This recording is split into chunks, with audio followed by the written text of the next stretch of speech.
আপনাদের পাঠানো সম্পূর্ণ নতুন ঘটনাগুলো নিয়ে আমরা হাজির হয়েছি বৃহস্পতিবারের আমাদের রেগুলার এপিসোডে। তাই স্বাগত জানাচ্ছি সম্পূর্ণ নতুন ঘটনাগুলোতে। এখন যে ঘটনাটি আমি আপনাদের সাথে শেয়ার করতে যাচ্ছি, এই ঘটনাটি আমাদেরকে পাঠিয়েছেন সুদূর ব্রুনাই থেকে একজন প্রবাসী রেমিটেন্স যোদ্ধা ভাই মোহাম্মদ সজীব। ওনার দেশের বাড়ি টাঙ্গাইল জেলার ঘাটাইলে। আর ঘটনাটি মূলত যেখানে ঘটেছে এটি কুশারিয়া নামক একটি স্থানে, এটিও ঘাটাইলেরই। 2022 সালে এই ঘটনাটি ঘটেছিল। এই ঘটনাটি উনি আমাদেরকে পাঠিয়েছিলেন অক্টোবর মাসে। আমরা অসংখ্য ঘটনা পাচ্ছি, সেই ঘটনাগুলো সিরিয়ালে প্রচার করতে করতে অনেক দেরি হয়ে যায়। আর ওনার ঘটনাটি অডিও ফাইল ছিল, তার কারণে ওটি আবার একটা সিরিয়াল থাকে আমাদের প্রচারের ক্ষেত্রে, বিশেষ করে অডিও ফাইলগুলো। তো যার কারণে আমরা একটু দেরি করে ফেলেছি ওনার এই ঘটনাটি প্রচার করতে। তো আমাদের দেরিতে প্রচারের জন্য দুঃখ প্রকাশ করছি। তবে উনি যে ঘটনাটি আমাদেরকে পাঠিয়েছেন আমার কাছে অন্যরকম লেগেছে। ঘটনাটির কিছু কিছু জায়গায় কমন থাকলেও এর মধ্যে অন্যরকম একটি ব্যাপার রয়েছে, এবং আশা করছি আপনারা সেই অন্যরকম ব্যাপারটি ধরতে পারবেন ঘটনাটির কোন একটা জায়গায়। আমি যদিও সেটা বলে দেবো ইনশাল্লাহ। তো কথা না বাড়িয়ে সরাসরি ঘটনাতে চলে যাচ্ছি।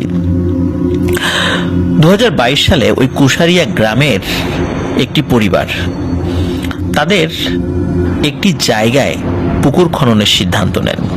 মূলত তারা নতুন করে ঘরবাড়ি তৈরি করার জন্য পুকুর খনন করতে চান। কারণ হলো, পুকুর খনন করলে সেখান থেকে উত্তোলিত মাটি দিয়ে তারা ঘরের মেঝে বা আমরা যেটাকে ডোয়া বলি গ্রামের ভাষায়, সেটি বাধাই করতে পারবেন।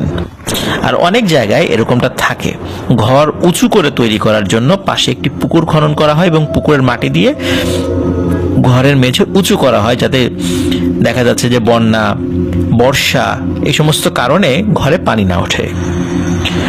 ওই জায়গাটি ওনাদের বেশ অনেকদিন ধরে পড়েছিল।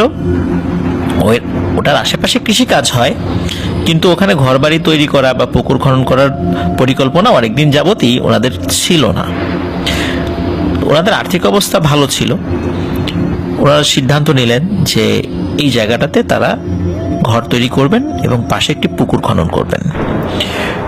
সেই সিদ্ধান্ত অনুযায়ী ওনারা কাজ শুরু করেন। দূর থেকে একটি এক্সক্যাভেটর, যেটাকে গ্রামের ভাষায় বা আমরা সাধারণত এই মেশিনটাকে ভেকু মেশিন বলে চিনি, আমরা দেখি পুকুর খনন থেকে শুরু করে বিভিন্ন কনস্ট্রাকশনের কাজে এই ভেকু মেশিনগুলো ব্যবহৃত হচ্ছে। তো উনি বা ওনারা মানে দুই ভাই, তো ওনারা এই ভেকু যিনি মালিক তার সাথে যোগাযোগ করেন।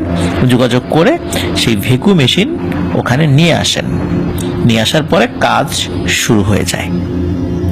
প্রথম দিন কাজ হয়, কোনো সমস্যা হয় না।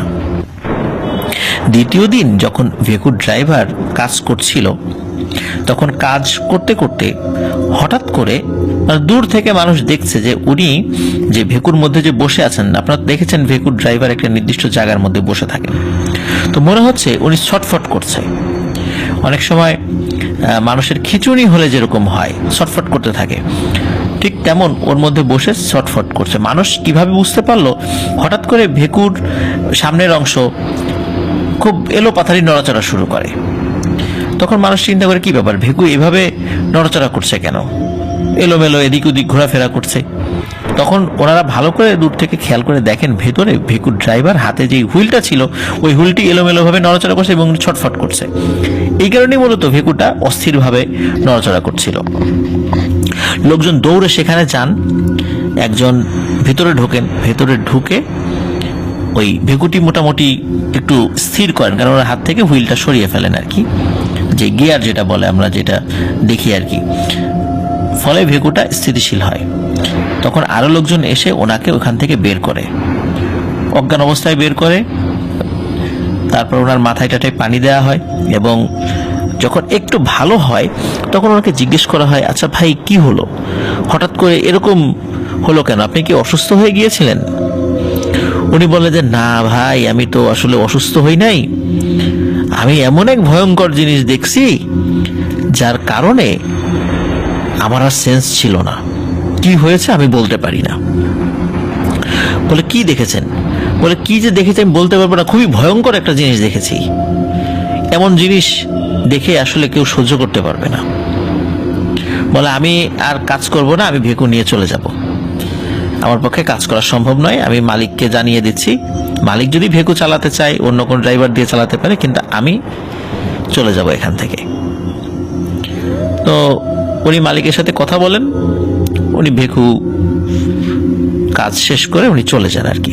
মানে উনি আর ওনার যেই দায়িত্ব ছিল উনি দায়িত্ব পালন করবে না, ভেকুর সাথে তার সম্পর্ক শেষ, তিনি চলে যান। কারণ উনি সাফ সাফ জানিয়ে দেন উনি কাজ করতে পারবেন না। কিন্তু উনি গ্রামের মানুষদেরকে কিন্তু আরো একটি কথা বলেছিলেন, সেটি হচ্ছে উনি যেদিন এই ভেকু নিয়ে রওনা দেন, ওই মানে যেদিন রওনা দিয়েছেন ওই রাতে উনি স্বপ্ন দেখেছিলেন যে কোন একজন ব্যক্তি এসে, তার চেহারা ঠিক ভালো বোঝা যাচ্ছে না, তাকে বলে যে তুই যেখানে যাচ্ছিস ওই জায়গাটাতে কিন্তু আমরা থাকি, অনেকদিন ধরে আছি, আমাদের থাকার জায়গাটা নষ্ট করিস না, অনুরোধ রইল তোদের কাছে। তো উনি স্বপ্নের মধ্যে এটা দেখেছেন, এটা তো আসলে ওইভাবে গুরুত্ব দেননি, কারণ তার কাজই এইটা, বিভিন্ন জায়গায় যাওয়া, বিভিন্ন খনন কাজ করা। তো উনি এটা আসলে পাত্তা দেননি, উনি আসেন, কাজ শুরু করেন। দ্বিতীয় দিনে মূলত এই ঘটনাটি ঘটে। কিন্তু প্রথম দিন যেহেতু কাজ করেছিলেন, এবং আমরা তো জানি যে এই এক্সক্যাভেটর বা ভেকু মেশিনগুলো কিন্তু অনেক কর্মক্ষম মেশিন, ওরা একদিনে কিন্তু অনেক কাজ করতে পারে। মানে একটা মেশিন দিয়ে একটি পুকুরের মোটামুটি বেশ বড় একটা অংশ কিন্তু খনন করে ফেলা যায় যদি ড্রাইভার দক্ষ হয়, আর ওই ড্রাইভারটা আবার দক্ষ ছিল, যার কারণে পুকুর কিন্তু বেশ খনন হয়ে গিয়েছিল প্রথম দিনেই। আর মাটিটা নরম ছিল, আর মাটি নরম থাকার কারণে নিচের অংশে আবার পানি উঠতে খুব বেশি সমস্যা হয়নি। ওদিকে কি হয় যে ওই বাড়ির যারা মালিক, মানে জায়গার মালিক যারা, দুই ভাই, এর মধ্যে এক ভাইয়ের বয়স 35 থেকে 40 বছর, আর এক ভাইয়ের বয়স কম, 25-26 বছর এরকম আর কি, আমাকে যেভাবে বলেছেন সজীব ভাই। তো এই দুই ভাই ওই মাঠে কাজ করতে যায়, ওনারাই মূলত ওই জায়গার মালিক, ওনারাই ভেকু নিয়ে এসেছিলেন আর কি। তো কাজ করতে যায়, তো কাজ করতে যাওয়ার পরে ওনাদেরকে না আর পাওয়া যাচ্ছে না। নর্মালি ওনারা আসলে ওই মাঠে কাজ করতে আসেন না, কিন্তু ওনারা ওনাদের দুজন ওয়াইফের কাছে বলে এসেছিলেন যে আমরা দুপুরের মধ্যে ফেরত আসব, মানে দুপুরে এসে বাসায় খাওয়া দাওয়া করব। এখন ওনাদের ওয়াইফরা তো বসে আছে যে কি ব্যাপার, এখনো আসলো না, একসাথে খাবে। তো এক ভাইয়ের ওয়াইফ আর এক ভাইয়ের ওয়াইফের কাছে গিয়ে বলে যে কোনো খোঁজ খবর জানো, আসে নাই তো। তখন তারা বলে যে ঠিক আছে চলো তো যাই মাঠে, তো কাছেই তো, যাই ওখানে। তো ওখানে গিয়ে তাদেরকে আর কোথাও খুঁজে পায় না, তো খুঁজতে থাকে আশেপাশে, কাউকে জিজ্ঞেস করে, বলে না তারা তো তাদের দুজনকে দেখেনি। ওরা আবার কি করে, কি মনে করে ওই পুকুরের দিকটাতে যায়, ওই অসমাপ্ত পুকুরের দিকে। ওই অসমাপ্ত পুকুরের দিকে যখন যায়, মানে একদম পুকুরের পাড়ে চলে আসে, তখন পুকুরের এক কিনারায় এলোমেলো ভাবে দুজোড়া স্যান্ডেল পরে থাকতে দেখে, এবং তারা দেখেই সেটা চিনতে পারে যে এটি তাদের হাজবেন্ডের স্যান্ডেল। মানে ওই দুই ভাইয়ের স্যান্ডেল এলোমেলো ভাবে দুই দিকে পড়ে আছে। তারা তো চিৎকার চেঁচামেচি করে কান্নাকাটি শুরু করে যে তাদের হাজবেন্ড এই পুকুরের মধ্যে পড়ে গেছে। লোকজন চলে আসে, তখন কিন্তু বিকেল হয়ে গেছে আর কি। লোকজন চলে আসে, লোকজন আসার পরে ওখানে ওই পুকুরের মধ্যে কেউ নামার সাহস পাচ্ছে না, কারণ কয়েকদিন আগেই ওই ভেকুর ড্রাইভারের সাথে একটি ভয়ানক ঘটনা ঘটে, যেটা কিন্তু অনেকেই জানতো। এখন ওই পুকুরের মধ্যে ওই দুই ভাই পড়ে গিয়েছে কিনা এটি তো কেউ নিশ্চিত হতে পারছে না।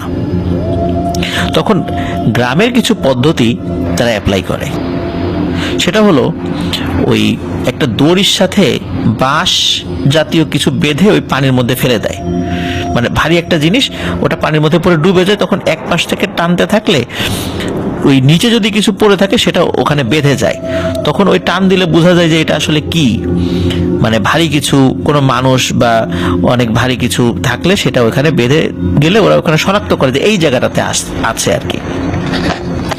তো এইভাবে গ্রামের লোকজন ওইভাবে শনাক্ত করে যে হ্যাঁ আসলে এখানে মানুষের মতো কিছু একটা পড়ে আছে পানির মধ্যে, তারা ওই জায়গাটা শনাক্ত করে যে কোন জায়গাটাতে আছে, এবং ওখানে দুইজনেরই উপস্থিতি টের পাওয়া যাচ্ছে, যে মনে হচ্ছে একজন না দুজন আছে। এখন কথা হলো এই দুই ভাই কিন্তু সাঁতার জানতো, আর যেখানে পুকুরটা খনন করা হয়েছে সেই খননটা কিন্তু খুব বেশি হয়নি, অল্প, একদিনে কতটুকুই মানে খনন করা যায় ভেকু দিয়ে, সেটা আপনারাও বুঝতে পারেন। কিন্তু যেহেতু ওই জায়গাটাতে খুব দ্রুত পানি উঠে গিয়েছিল, এই কারণে ওই পানির মধ্যে কেউ ডুবে যাওয়ার মতো অবস্থা হয়ে না গেলেও ওই দুই ভাই ওখানে ডুবে গিয়েছিল। এখন মানুষজন বলা বলি করছে দুই ভাই তো সাঁতার জানতো, এতটুকু পানিতে কিভাবে ডুবে গেল। আর যেহেতু নতুন পুকুর, পানিটা একটু ঘোলা ঘোলা হয়, যার কারণে শনাক্ত করা যাচ্ছিল না, আর মানুষ ভয়ে ওই পুকুরের মধ্যে নামছিল না। তখন কি হয়, একজন সাহসী মানুষ ওই গ্রামের, সে বলে যে আমি নামবো, আমি এই পুকুরের মধ্যে নামবো, আমি এই দুইজনকে টেনে তুলবো। আশেপাশে কিন্তু অনেক মানুষ দাঁড়ানো, ওদিকে তো ওই দুই ভাইয়ের স্ত্রী কান্নাকাটি করছে, অন্য মহিলারা এসে তাদেরকে সান্ত্বনা দিচ্ছে। ওই লোক কি করে, পুকুরের মধ্যে নেমে যায়, নেমে ওইখানে যে ওই যে দুই ভাইয়ের যে লাশ শনাক্ত করে যেখানে, ওখানে সে যায় এবং ডুব দিয়ে মানে সে দেখে, যতটুকু বুঝতে পারে আর কি, পানি তো ঘোলা ঘোলা ছিল, এবং উঠে বলে এই আমি দুইজনের লাশ পেয়েছি, আমি চেষ্টা করছি ওদেরকে উঠানোর জন্য। এই কথা বলতে বলতে হঠাৎ করে সবাই দেখে তার চেহারা ফ্যাকাশে হয়ে গেছে ভয়ে, এবং সে ওই ব্যক্তি আবার চিৎকার করে বলছে এই আমাকে টেনে তোল, আমাকে টেনে তোল, আমাকে কি জন্য ধরে নিয়ে গেল পানির নিচে। এবং সবাই দেখছিল যে সত্যি উনি মনে হচ্ছে যে পানির নিচে চলে যাচ্ছে, আর উনি তো চিৎকার চেঁচামেচি করছে, কি ওই দুই ভাইয়ের লাশ উঠাবে, তার নিজের জীবন নিয়ে টানাটানি। তখন লোকজন কি করে, আশপাশ থেকে হাত বাড়িয়ে দেওয়ার চেষ্টা করে, কিন্তু উনি তো পুকুরের ভিতরে, হাত বাড়িয়ে দিতে লাভ নেই। ওই যে দড়িগুলো, ওই দড়িগুলো ফেলে দেয়, তখন উনি দড়ি টেনে ধরে।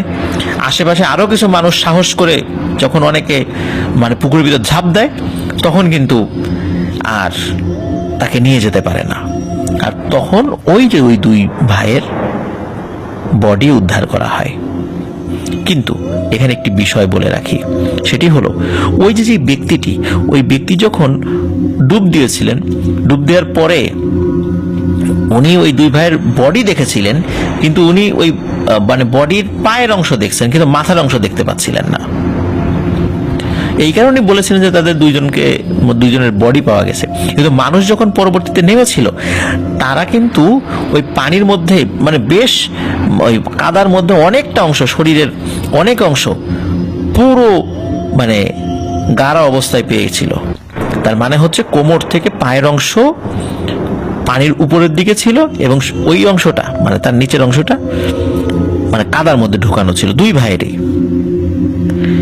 তো এই ডেড বডি উদ্ধার করতে অনেক কষ্ট করতে হয়েছে, মানে টেনে বের করা যায় না, অনেক কষ্ট করে বেশ অনেকগুলো মানুষ মিলে এই ডেড বডি উদ্ধার করেছে। যখন তারা নেমেছে তখন আর কোনো সমস্যা হয়নি, তো তাদেরকে আর কোনো সমস্যা পোহাতে হয়নি। কিন্তু ওই ডেড বডি তারা উদ্ধার করে নিয়ে আসে। নিয়ে আসার পরে সারা গ্রামের শোকের ছায়া নেমে আসে যে কি হচ্ছে এখানে। এর মধ্যে কি হয়, কয়েকদিন পর ওই দুই ভাইয়ের ওয়াইফ তারা একটা স্বপ্ন দেখে। তারা স্বপ্ন দেখে যে কেউ একজন এসে বলছে,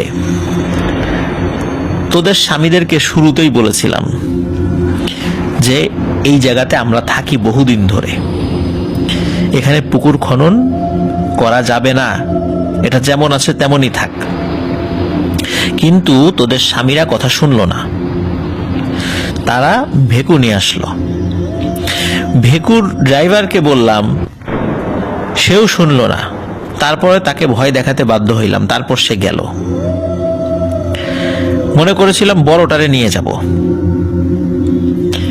কিন্তু সুযোগ পেলাম ছোটটাকে। ছোটটা দেখি ওই পুকুরের কাছে চলে আসছে। তখন ওকে ধরে দিলাম টান, ও পড়ে গেল পুকুরের মধ্যে। এরপরে দেখি বড়টাও চলে আসছে, সুযোগ এটাও পেয়ে গেলাম, বড়টাকেও নিয়ে নিলাম। ওদেরকে অনেকবার নিষেধ করেছিলাম, কিন্তু ওরা আমাদের কথা শোনেনি, আমাদের বাসস্থান নষ্ট করতে চেয়েছিল এবং অনেকটা নষ্ট করেও ফেলেছে।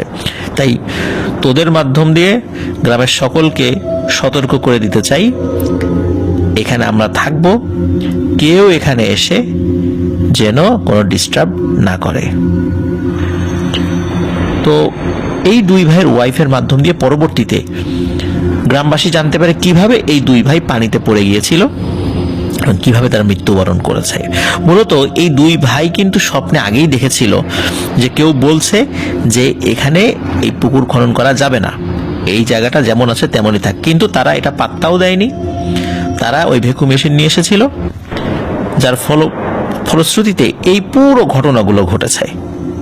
তারা যদি এই বিষয়টা আমলে নিত তাহলে হয়তোবা এই সমস্যাটি হতো না। এটি কুশারিয়া গ্রামে ঘটেছিল এবং যেই ঘটনার সাক্ষী অনেকেই আছেন বলে আমাদেরকে সজীব ভাই জানিয়েছেন। ওখানে আরো যে কবিরাজ আছে তাদের সাথেও কথা বলেছে গ্রামবাসী। তো ওই কবিরাজরা ওখানে এসে কিন্তু তারা বলেছে যে এখানে খুব ভয়ঙ্কর জিনেরা থাকে, যার কারণে এই জায়গাতে অন্য কেউ আসুক এটা কেউ চায় না। আর এখানে অনেকগুলো জিন বা জিনের শক্তিশালী জিনের পরিবাররাও বসবাস করে, যার ফলে এইখানে নতুন করে কোনো কিছু করা সম্ভব নয়। প্রিয় লিসেনার্স, যখন ওই মানুষগুলো ওই পুকুর পাড়ে জড়ো হয়েছিল ডেড বডি করার জন্য, উদ্ধার করার জন্য বা এরকম চিৎকার চেঁচামেচি শুনে, তখন ওই গ্রামে কিন্তু অনেক কবিরাজ আছে। তো ওই কবিরাজরাই কিন্তু যেই ব্যক্তি নেমেছিল তাকে দোয়া দুরুদ পড়ে শরীর বন্ধ করে নামিয়েছিল, কিন্তু সেও কিন্তু বিপদে পড়ে গিয়ে। তো যাই হোক, অনেক সময় মানুষ যখন এই ধরনের সমস্যার মধ্যে পড়ে যায় তখন বুঝতে হবে এই জিনগুলো অনেক শক্তিশালী এবং যতদূর সম্ভব ওই জিনদের কথা মেনে নিয়ে ওই কাজটা বন্ধ রাখতে হবে। তাহলেই আমরা নিজেদেরকে, আমাদের পরিবার পরিজনকে এবং আশেপাশের মানুষদেরকেও নিরাপদ রাখতে পারবো। কারণ হচ্ছে যে আমরা যদি কোথাও দীর্ঘদিন ধরে থাকি সেই জায়গার প্রতি কিন্তু একটা মায়া চাই, এটাই স্বাভাবিক। আর জিনেরাও যদি শত শত বছর ধরে এক জায়গায় থাকে, তো সেই জায়গাতে যদি কোনো কিছু করা হয় যেটার মাধ্যম দিয়ে তাদের বাসস্থান নষ্ট হয়ে যাবে বা দীর্ঘদিন ধরে যেই জায়গাতে তারা আছে সেখানেও তাদের একটা মায়া সৃষ্টি হয়ে গিয়েছে, সেখান থেকে তাদেরকে উৎখাত করা হবে বা থাকতে পারবে না, তখন কিন্তু তারা চেষ্টা করে যে সেই কাজকে প্রতিহত করার জন্য। মানুষও যেমন করে তারাও করে, তবে তাদের করাটা অনেক ভিন্ন রকমের। তারা তো মানুষ না, তারা তো জিন, তারা অনেক এগ্রেসিভ স্বভাবের, যার কারণে তাদের প্রতিশোধ পরায়ণতাটাও অনেক মারাত্মক হয়। তাই প্রিয় লিসেনার্স, অনেক ঘটনা এই রিলেটেড আমি বলেছি, এখনো বলছি, কেউ স্বপ্নে যদি এই ধরনের কোনো ইনস্ট্রাকশন পান চেষ্টা করতে হবে সেটা অবশ্যই অবশ্যই মেনে নেয়ার চেষ্টা করতে হবে। এই কারণে বলছি কারণ হয়তোবা মানুষেরও একটা লিমিটেশন থাকে, আপনি চেষ্টা করছেন সেটা করার জন্য কিন্তু হয়ে উঠছে না, এমনও হতে পারে। এই কারণে সর্বোচ্চ চেষ্টা করতে হবে যে বিষয়টা কিভাবে সুষ্ঠুভাবে সুন্দরভাবে সমাধান করা যায়। প্রয়োজন ওই জিনদের সাথে কারো মাধ্যম দিয়ে কমিউনিকেট করে তারা কি চায়, শরীয়ত সম্মতভাবে তাদেরকে কিভাবে খুশি করে এই কাজটা সমাধান করা যায়, প্রয়োজনে সেই ব্যবস্থা নিতে হবে, তাতেই মঙ্গল আমি মনে করি। আর যদি ব্যতিক্রমী কিছু করা হয় তাহলে জিনরাও ক্ষিপ্ত হবে এবং পরবর্তীতে পরিবার পরিজনদেরকেও ক্ষতি করার চেষ্টা করতে পারে। তো এই ছিল ঘটনা। প্রিয় লিসেনার্স, আশা করছি এই ঘটনাটি আপনাদের ভালো লেগেছে। আর যেটা বলছিলাম যে এখানে অন্যরকম যে ব্যাপারটি সেটি ছিল হচ্ছে যে পুকুরের মধ্যে পড়ে গিয়েছে, কিন্তু আরেকজনকে শরীর বন্ধ করে দোয়া দুরুদ করে নামানো হলেও তাকেও নিয়ে যাচ্ছে।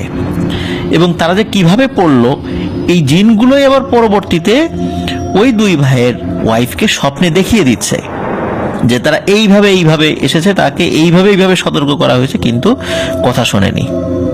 তো এই জায়গাটা যে জিনরা পরবর্তীতে এসে স্বপ্নের মধ্যে বর্ণনা করে এবং বলা হয় যে ওই দুই ভাইয়ের ওয়াইফ নাকি স্বপ্নের মধ্যে তারা ভিজুয়ালাইজ করেছিল কিভাবে তার স্বামী ওর মধ্যে পড়ে গিয়েছিল। তো এই জায়গাটি সাধারণত আমরা শুনি না যে এইভাবে মানে ভিজুয়ালাইজ হয়ে মানে তারা স্বপ্নে আবার এসেছিল। এই বিষয়গুলো আমরা কম শুনি, যার কারণে বিষয়টি আমার কাছে অন্যরকম লেগেছে। তো প্রিয় লিসেনার্স, আমরা চলে যাচ্ছি আমাদের পরবর্তী ঘটনায়।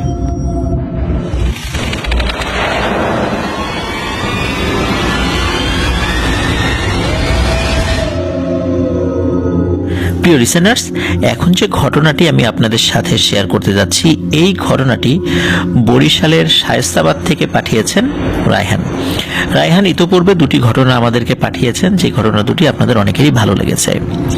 তারই স্রোতধারায় রায়হান আমাদেরকে আরও একটি ঘটনা পাঠিয়েছে। আশা করছি এই ঘটনাটিও আপনাদের সকলের ভালো লাগবে। ঘটনাটি যার সঙ্গে ঘটেছে সেটি রায়হানের আপন বড় মামা। ঘটনাটির সময়কাল 1985 কি 86 সালের দিকে।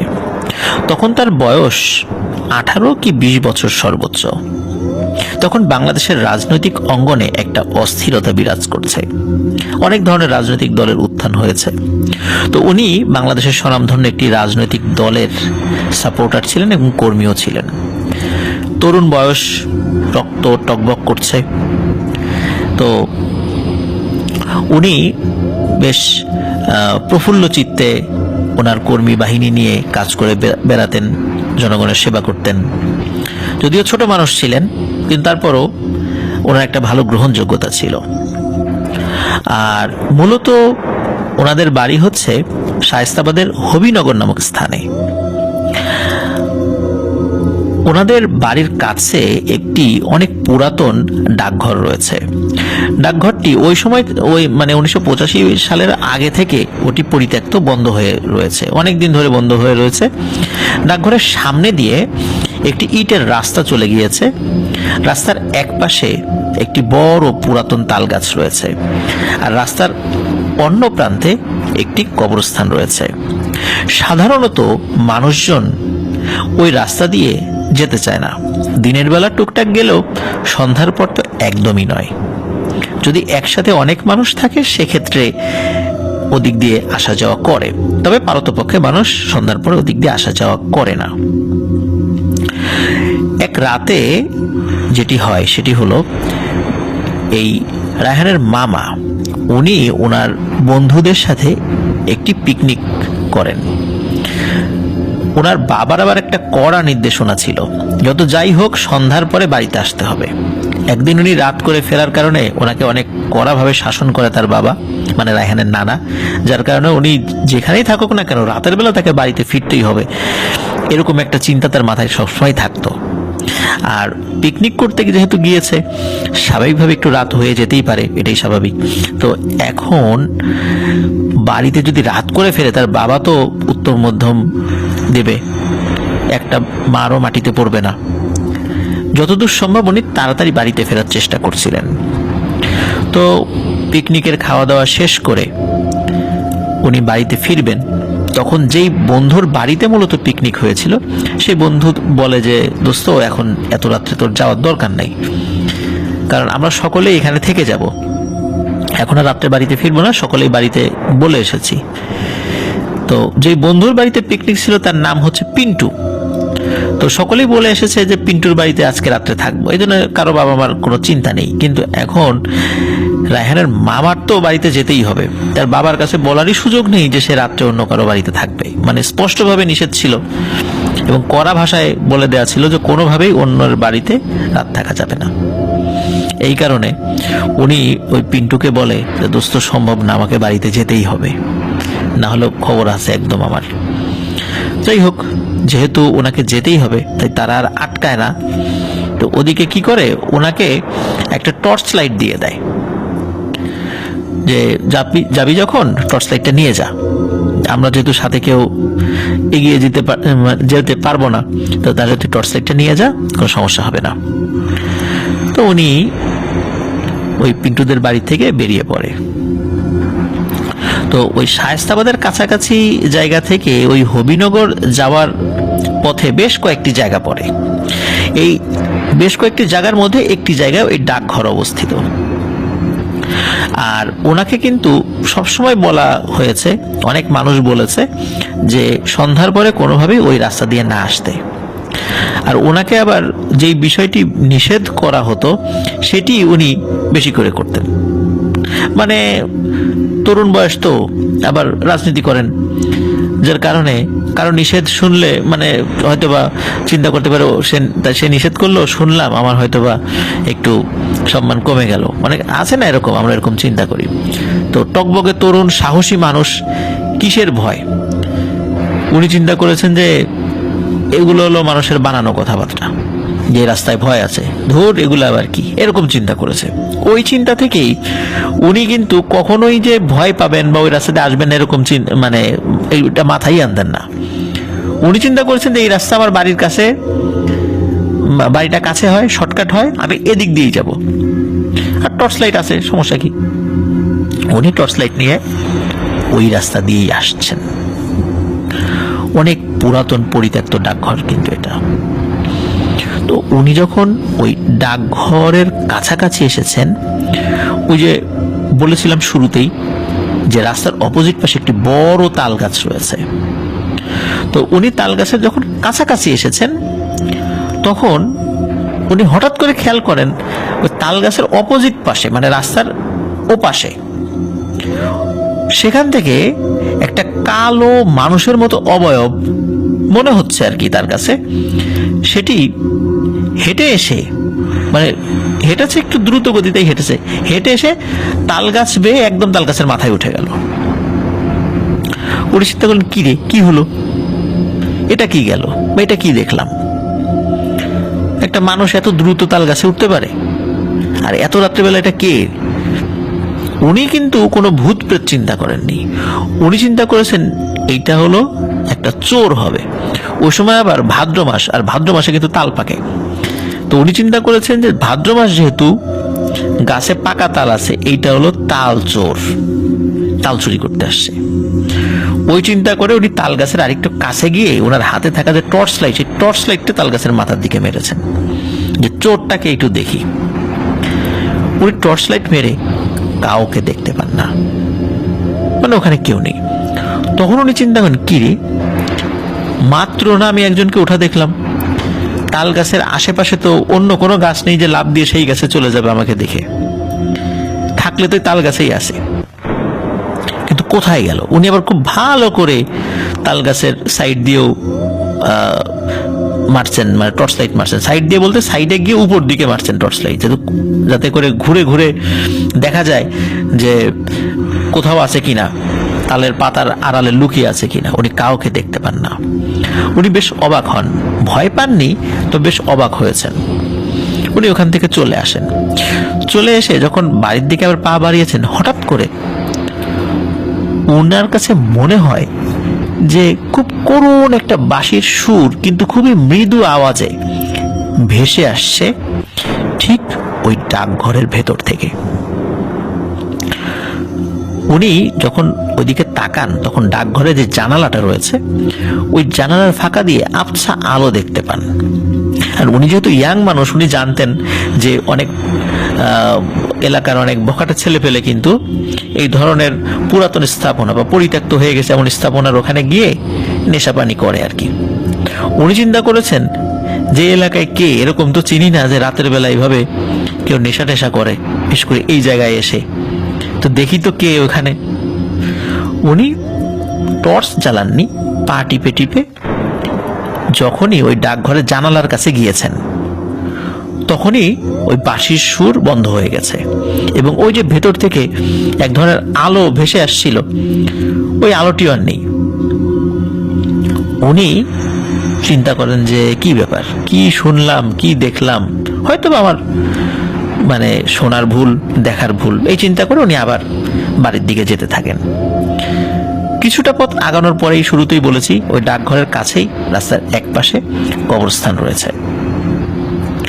তো উনি যখন ওই কবরস্থানের কাছাকাছি গিয়েছেন, চাঁদের আলোতে স্পষ্টভাবে উনি দেখতে পান ওখানে ওই কবরস্থানের ভেতরে একটা কবরের উপরে একটা অবয়ব দাঁড়িয়ে আছে। এটা হচ্ছে সেই অবয়ব একটু আগে যাকে দেখেছিল।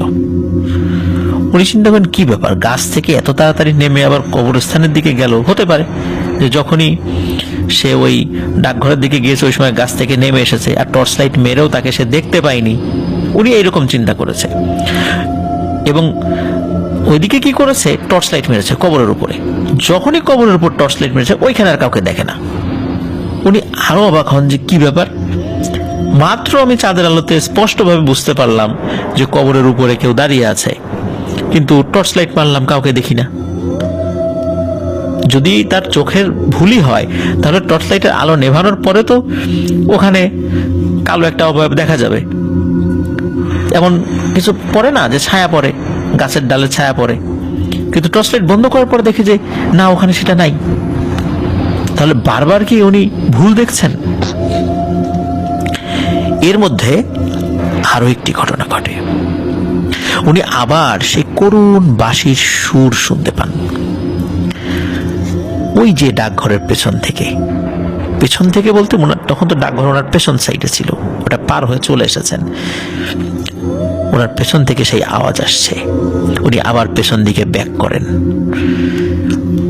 এবং উনি যত কাছে যেতে থাকেন ওই বাঁশির সুর ততই স্পষ্ট হতে থাকে। উনি দূর থেকে ডাকঘরের ওই জানালার ভেতর দিয়ে আবছা আলোর আভা দেখতে পান। উনি ওদিকে এগিয়ে যাচ্ছেন। উনি যখন জানালার কাছে যান তখনও কিন্তু ওই আলো দেখা যাচ্ছিল, বাঁশির সুরও উনি শুনতে পাচ্ছিলেন। উনি তখন চিন্তা করেন এবার উনি টর্চ লাইট মারবেন, কিন্তু জানালা তো বন্ধ ছিল, জানালা হালকা ফাঁকা ছিল। উনি ওই দিক দিয়ে টর্চ লাইট মেরেও কাউকে দেখেন না, কিন্তু জানালার উপর সাইডে কিছুটা ফাঁকা ছিল। কিন্তু উনি লম্বায় এতটুকু মানে এত লম্বাও ছিলেন না যে অনায়াসেই উনি জানালার উপর দিয়ে দেখতে পাবেন। ওনাকে লাফ দিয়ে একটু উপর দিকে মানে নজর দিতে হবে। এখন একই সাথে লাফ দেয়া এবং টর্চ লাইট মারা এটা কিন্তু একটু কঠিন ব্যাপার। তারপরেও উনি এক হাতে টর্চ লাইট নিয়ে লাফানোর চেষ্টা করেন। তো উনি টর্চ লাইট মেরে লাফিয়ে একটা ভয়ানক জিনিস দেখতে পান। এবার তিনি টর্চ লাইট মেরে ওই অবয়বটিকে দেখতে পান। উনি দেখতে পান এটি আসলে কোনো মানুষ নয়, একটা প্রাণীর মতো, মোটাসোটা একটা প্রাণীর মতো ওই রুমের মধ্যে থেকে লাফ দিয়ে আর একদিকে চলে গেল। উনি ওই জিনিসটা দেখে ভয় পেয়েছিলেন। উনি বুঝতে পারলেন যে উনি এতক্ষণ কোনো মানুষের পিছু নেননি, বা এতক্ষণ যেই শব্দগুলো বা আলো বা অবয়বগুলো দেখছিলেন এগুলো আসলে ছিল একটা মায়াজাল। মানুষ যেটা বলে যে এই রাস্তায় ভয় আছে, এই ডাকঘরের মধ্যে ভয় আছে, এটাই সত্য। উনি দ্রুত ওখান থেকে বাড়ির দিকে যাওয়া শুরু করেন। বাড়ির কাছাকাছি আসার পর হঠাৎ করে ওনার সামনে সেই অবয়বটিকে উনি দেখতে পান। উনি সেটাকে পাশ কাটিয়ে দৌড় দেন এবং উনি পেছন দিকে তাকিয়ে দেখছেন যে ওই অবয়বটি কি করে। আর উনি তো বাড়ির দিকে দৌড় দিচ্ছেনই। উনি ওই পেছন দিকে তাকিয়ে দেখতে পান ওই অবয়বটি এমন জোরে একটা দৌড় দিল, মানে কয়েক সেকেন্ডের মধ্যে ওনার কাছে চলে আসে এবং এসে লাঠি বা কিছু একটা দিয়ে, কি দিয়ে যে আঘাত করেছে এটা ঠিক বলতে পারে না, লাঠি বা কিছু একটা দিয়ে তার কাঁধে আঘাত করে, বা কাঁধে আঘাত করে। ওই আঘাত খেয়ে উনি সাথে সাথে মাটিতে লুটিয়ে পড়েন এবং তার আর কোনো সেন্স ছিল না। ফজরের আজান যখন দিয়েছে তখন তার সেন্স ফেরে এবং ওই সেন্স ফিরে উনি দেখতে পান উনি যেখানে ছিলেন ওখানেই পড়ে আছেন, তখনও মানুষজন আসেনি। উনি আরো ভয় পান, কিন্তু কি আর করা, উনি ওইখান থেকে উঠে বাড়িতে চলে যান। বাড়িতে যাওয়ার পরে ঘরের দরজা নক করেন। তো কয়েকবার নক করার পরে ওনার আম্মা দরজা খুলে দেন এবং এই যে ঘটনাটা ঘটেছে এটা ওনার বাবা মা কাউকে উনি বলেন না। তার মাকে বলেন যে আব্বা জিজ্ঞাসা করলে বলবো যে রাত্রেই চলে আসছি। তো যেহেতু সে চলে আসছে, এই জন্য তার মা কিছু বলে না। আসলে ওই ভোরবেলা আর কি বলবে, রাগারাগি কি করবে, সে তার ঘরে গিয়ে শুয়ে পড়ে। সকাল থেকে এই যে তাকে ডাকাডাকি করা হচ্ছে, সে তো আর ওঠে না। বাড়ির লোকজন গিয়ে দেখে ভয়ানক জ্বর, মানে খুবই খারাপ অবস্থা।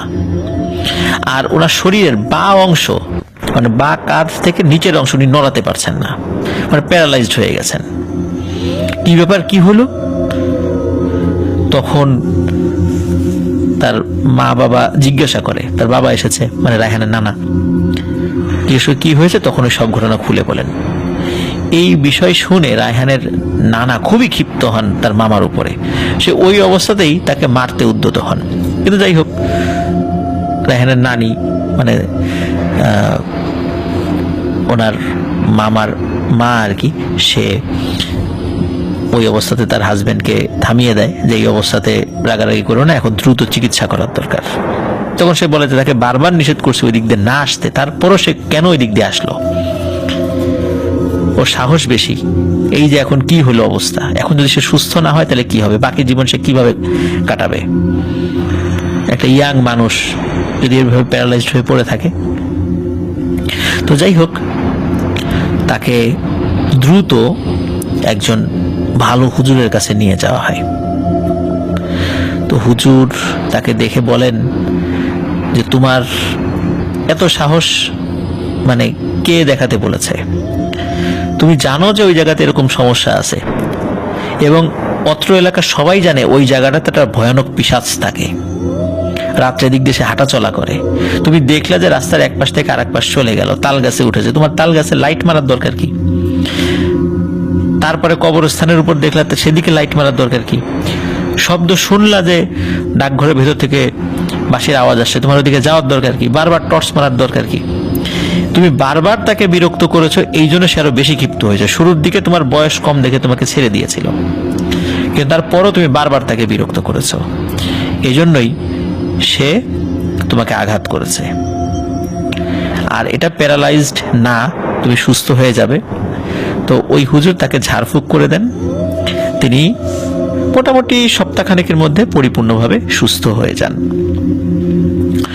বর্তমানে তিনি প্রবাসী, দীর্ঘদিন ধরে, প্রায় 15-16 বছর ধরে তিনি প্রবাস জীবনে আছেন। তিনি ভালো আছেন, এরপরে তার সাথে আর কোনো সমস্যা হয়নি। তো রায়হান ওই ডাকঘরের ছবি আমাদেরকে পাঠিয়েছেন। প্রিয় লিসেনার্স, আমাদের কমিউনিটি পোস্টে এই ছবিটি আপনারা দেখতে পাবেন। প্রিয় লিসেনার্স, আশা করছি রায়হানের পাঠানো এই ঘটনাটি আপনাদের ভালো লেগেছে।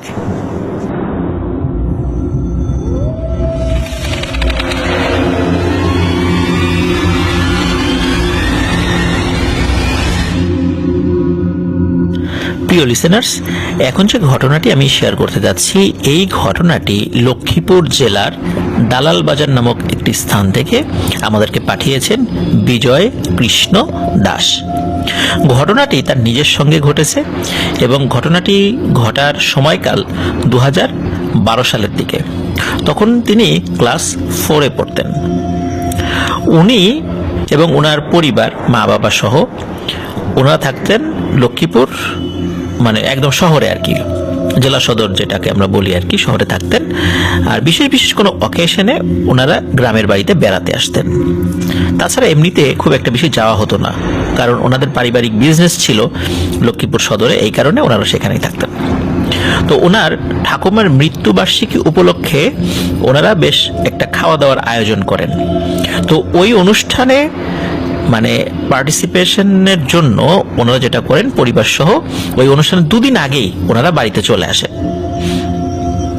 তো ওনাদের বাড়ি একটি যৌথ পরিবারের বাড়ি, ওখানে ওনাদের আত্মীয় স্বজন মিলে 8 থেকে 9টি পরিবার সেখানে থাকে।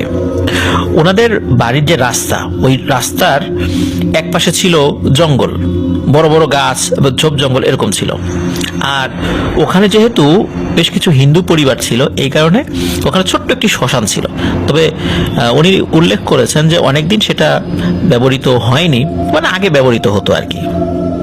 তো ঘটনা যেই রাত্রে ঘটেছিল, ওর পরের দিন মূলত ছিল ওনার ঠাকুমার মৃত্যুবার্ষিকী উপলক্ষে খাওয়ানো।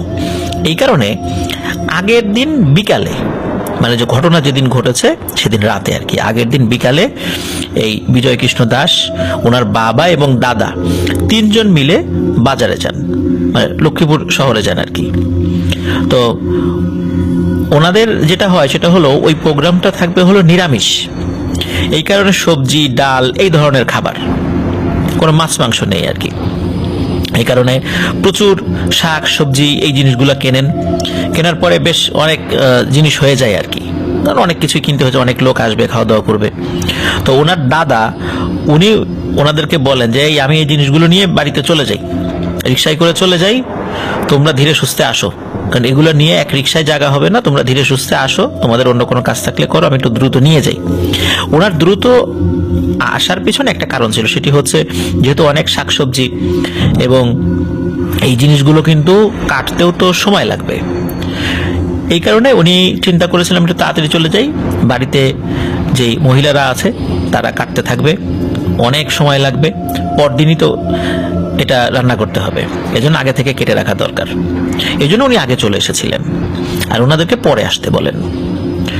তো এই বিজয় কৃষ্ণ দাস এবং ওনার বাবা, ওরা দুজন বাজারে ছোটখাটো কিছু কাজ সেরে দুজন হাঁটা শুরু করেন বাড়ির দিকে। বাড়িতে যাওয়ার জন্য প্রায় 15 থেকে 20 মিনিট হাঁটতে হয়। তো এর মধ্যে হঠাৎ করে এই বিজয় কৃষ্ণ দাসের যিনি দাদা, যিনি আগে বাড়িতে চলে গিয়েছিলেন, তিনি ফোন করেন বিজয় কৃষ্ণ দাসের বাবার কাছে, মানে দাদা ফোন করেন তার ছেলের কাছে, মানে বিজয় কৃষ্ণ দাসের বাবার কাছে আর কি, যে বাজারে গিয়ে অনেকগুলো জিনিস কেনা হলো, বেশ কয়েকটি জিনিস ওই সময় কেনা হয়নি, মনের ভুলে সেটা মানে কেনা হয়নি, এই জন্য ওনাদেরকে আবার বলেন ওই জিনিসগুলো কিনে আনতে। এটা খুব ছোট ছোট জিনিস ছিল, কিছু মশলা ছিল এরকম আর কি, একদম সিম্পল জিনিস। ওদিকে বেশ খানিকটা পথ, প্রায় অর্ধেকটা পথ হেঁটে আসার কারণে বিজয় কৃষ্ণ দাসের বাবা বিজয় কৃষ্ণ দাসকে বলেন যে তোকে রিক্সা ভাড়া দিচ্ছি, তুই এই জিনিসগুলো কিনে নিয়ে আয় এবং আরো কিছু টাকাও দিয়ে দেন ওই জিনিসগুলো কিনতে যে টাকা লাগে, আর কিনে বাড়িতে চলে আয়। যেহেতু 15-20 মিনিটের পথ, তখন মোটামুটি রাস্তার আশেপাশে আলো আছে, তো উনি চিন্তা করেছিলেন যে সমস্যা তো হবে না, রাস্তা তো আরো মানুষজন আসা যাওয়া বা চলাফেরা করছে, কোনো সমস্যা তো হওয়ার কথা না। আর ওনারও বাড়িতে একটু কাজ ছিল, এই কারণে উনি আবার তাকে রিক্সা ভাড়া দিয়ে চলে আসেন, রিক্সায় আসলে তার কোনো সমস্যার কথা না।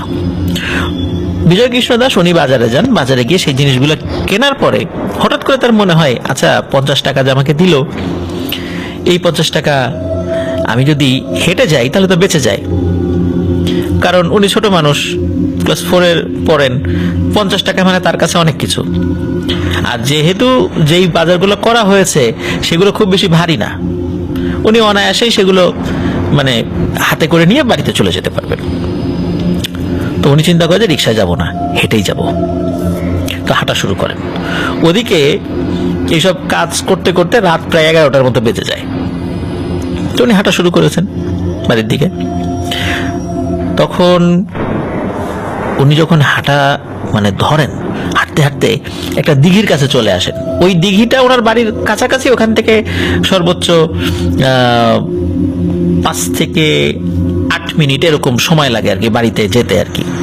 দিঘির নিয়ে অনেক গল্প আছে, উনি আমাদেরকে বলেছেন যে অনেক সময় শোনা যায় না যে দিঘি থেকে থালা বাসন ভেসে ওঠে, ওটা ওই রকমই একটা দিঘি ছিল, ওটা পুরাতন একটি জমিদার বাড়ির দিঘি। তো ওই দিঘির পাশ দিয়ে হেঁটে যাচ্ছেন, দিঘিতে অনেক পুরাতন একটা ঘাটলা আছে আর কি। তো উনি যখন ওদিক দিয়ে যাচ্ছেন, হঠাৎ করে তার চোখ পড়ে যায় দিঘির ওই ঘাটলার দিকে। তিনি দেখেন সাদা কাপড় পরা একজন ওই পানি থেকে উপরে উঠে আসলো, মানে গোসল করে উপরে উঠেছে, উঠে ওই ঘাটলা দিয়ে হেঁটে রাস্তার উপরে এসে, মানে রাস্তা ক্রস করে ওই অন্যদিকে চলে যায়। উনি প্রথমে ভেবেছেন যে কোনো মানুষ গোসল করে উঠেছে, কিন্তু এটা কি পুরুষ না মহিলা এটা উনি বুঝতে পারেননি।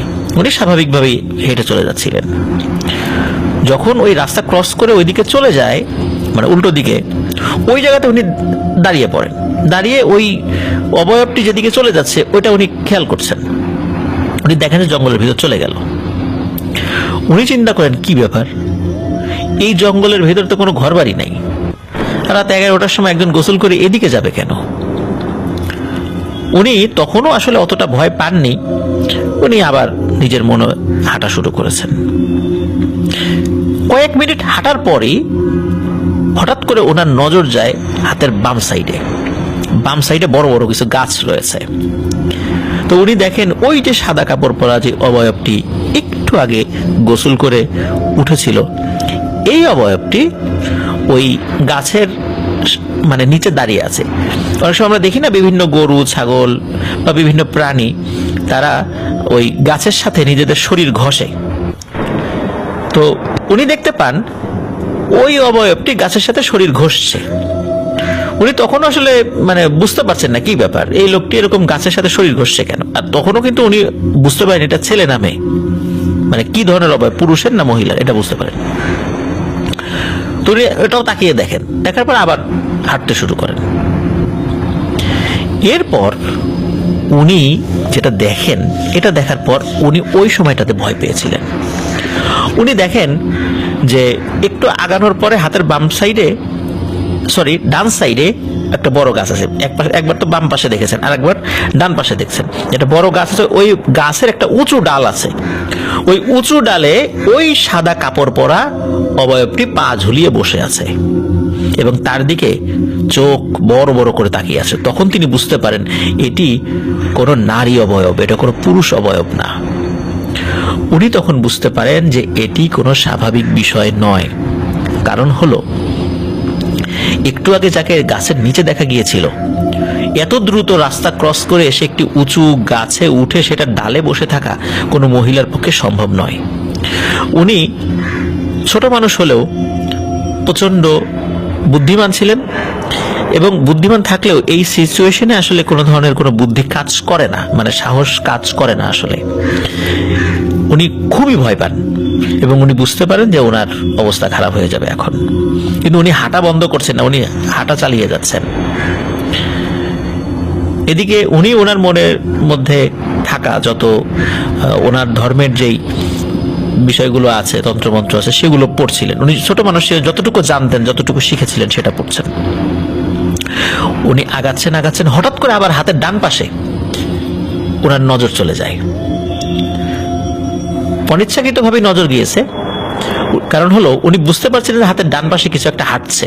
উনি দেখেন রাস্তা থেকে কিছুটা নেমে বড় বড় গাছের সারি আছে, ওই গাছের সারির ভেতর দিয়ে ওই অবয়বটি হেঁটে যাচ্ছে এবং তার দিকে এক মনে তাকিয়ে আছে। মানে তার হাতের ডান পাশে তো ওই অবয়বটি তার বাম দিকে তাকিয়ে আছে, মানে এই বিজয় কৃষ্ণ দাসের দিকে তাকিয়ে আছে। এবং সে যে একা মানে হেঁটে যাচ্ছে, ওই অবয়বটি সে গাছের ভেতর দিয়ে চলে যাচ্ছে, কোনো গাছের সাথে ধাক্কা লাগছে না। এটাও কিন্তু বিজয় কৃষ্ণ দাস উনি দেখছেন যে তার কোনো কিছুর সাথে ধাক্কা লাগছে না, অথচ সে গাছের ভেতর দিয়ে চলে যাচ্ছে, মানে ট্রান্সপারেন্ট, মানে স্বচ্ছ জিনিসের মতো সে সোজা চলে যাচ্ছে, মানে বাতাসের মতো আর কি চলে যাচ্ছে সে। এটি দেখে উনি মানে চিৎকার দিয়ে কান্নাকাটি শুরু করেন, মানে এত জোরে কান্নাকাটি শুরু করেন, ফুপিয়ে ফুপিয়ে কাঁদতে থাকেন। কিন্তু উনি ওনার হাঁটা থামাচ্ছেন না, উনি হেঁটে যাচ্ছেন। এর মধ্যে ওই অবয়বটি হঠাৎ করে ওনার সামনে চলে আসে। সামনে বলতে কি, উনি বাড়ির দিকে হেঁটে যাচ্ছেন, ওই অবয়বটি তার সামনে, তার সাথে সাথে হেঁটে যাচ্ছে। তাদের হাতের মাঝখানের মানে তাদের শরীরের মাঝখানের দূরত্ব 10 থেকে 12 হাত। ওই অবয়বটি তার মতো করে হেঁটে যাচ্ছে তার সামনে দিয়ে। প্রিয় লিসেনার্স, আপনারা একবার চিন্তা করুন, এই ধরনের সিচুয়েশন যদি আমাদের সামনে আসে রাতের বেলা, একটা মানে বুদ্ধিজ্ঞান সম্পন্ন মানুষের ক্ষেত্রে আমরা কি ধরনের মানে তার হতে পারে, কি ধরনের মানে সিচুয়েশন হতে পারে তার আমরা চিন্তা করতে পারি। আর একটা ছোট মানুষ যে ক্লাস 4-এ পড়ে, তার সাথে কি হতে পারে। বড় মানুষ তো চিৎকার করে কান্নাকাটি করবে না, কিন্তু বিজয় কৃষ্ণ দাস কিন্তু চিৎকার করে কান্নাকাটি করছিল। এদিকে কি হয়, উনি তখন বাড়ির কাছাকাছি চলে এসেছেন, ওই অবয়বটা কিন্তু ওখানেই, মানে তার সামনাসামনি হেঁটে যাচ্ছে, কিন্তু উনি হাঁটা থামাচ্ছেন না, কারণ ওনার তো বাড়িতে যেতে হবে। এর মধ্যে কি হয় যে চিন্তা করে যে ওই অবয়বটি সামনের দিকে হেঁটে যাচ্ছে, আমি একটু রাস্তার সাইড দিয়ে নেমে বাড়ির দিকে একটু শর্টকাট রাস্তা দিয়ে দৌড় দিই। ওই চিন্তা করে উনি হাতের যে ব্যাগটা ছিল, বাজারের ব্যাগ, ওটা হাতে কিন্তু মানে হাতেই ছিল, উনি ফেলেননি। ওই ব্যাগটা নিয়ে উনি রাস্তা থেকে একটু নিচে নেমে দৌড় দেন। ওই দৌড় দেওয়ার সময় উনি পা পিছলে পড়ে যান, ওনার হাতের ব্যাগটাও ওই রাস্তার পাশে নালার পাশে পড়ে থাকে। উনি দৌড় দিয়ে বাড়িতে চলে যান। এর মধ্যে কিন্তু আর মানে তার সামনে আর কিছু আসেনি। বাড়ির কাছে গিয়ে একটি কাঠের সাথে ধাক্কা খেয়ে তার পায়ের নখ উঠে যায়, প্রচন্ড রক্তক্ষরণ হতে থাকে, আর উনি চিৎকার দিয়ে কান্নাকাটি করছেন। বাড়ির সবাই তো জেগেই ছিল, যেহেতু পরের দিন অনুষ্ঠান, বাড়ির সবাই মানে জেগেছিল, কেউ ঘুমায়নি। তো তার এরকম চিৎকার করে কান্নাকাটি করা দেখে সবাই চলে আসে, জিজ্ঞেস করে কি হয়েছে। আসলে উনি এত জোরে কান্নাকাটি করছিলেন, সবাই তাকিয়ে দেখে যে ওনার পা থেকে রক্ত ঝরছে। সবাই মনে করছে উনি ব্যথা পেয়েছে, এই জন্য কান্নাকাটি করছে। ওরা গলা দিয়ে কিন্তু কান্নাকাটি ছাড়া কোনো কথাই বের হচ্ছে না। এরপর ওনার বাবা আসে। ওনার বাবা এসে প্রথমেই তাকে একটু বকাঝকা করে ওই সিচুয়েশনেই, যে তোকে বললাম রিক্সায় আসতে, তোর এত দেরি হলো, আমি তোর আগে চলে আসলাম, তোর তো আমার আগে চলে আসার কথা। তখনও কিন্তু সে কিছু বলতে পারছে না। আর এদিকে তার এই সিচুয়েশন, যেহেতু তার বাবা খুব একটা বেশি বকাঝকা করেওনি, তার পায়ে কাপড় বেঁধে দেওয়া হয়, ওই বাড়ির যারা আত্মীয় স্বজন ছিল তাকে সাধারণ যে ট্রিটমেন্ট সেটি করে, রক্ত বন্ধ হয়ে যায়। তো উনি বিছানায় শুয়ে পড়েন এবং ওনার প্রচন্ড জ্বর আসে। প্রথমত শরীরে আঘাত পেয়েছিল, এই কারণেও হতে পারে, যেহেতু ভয় পেয়েছিলেন, আর ভয় পেলে তো জ্বর আসে, এটা স্বাভাবিক বিষয়। এর মধ্যে ঘটে যায় আরো একটি ঘটনা। রাত তখন 1:30 কি 2টো। পরিবারের অনেক সদস্যরাই কিন্তু তখন জাগ্রত। শুরুতেই বলেছি যে পরের দিন প্রোগ্রাম ছিল। ওনার বাবা মানে বিজয় কৃষ্ণ দাসের বাবা, সে ওয়াশরুমে যায়। ওয়াশরুম থেকে যখন বের হয়েছে, গ্রামের বাড়িতে ওয়াশরুম তো ঘরের বাইরে থাকে, এটা আমরা সবাই জানি, মানে অধিকাংশ বাড়িতে আর কি।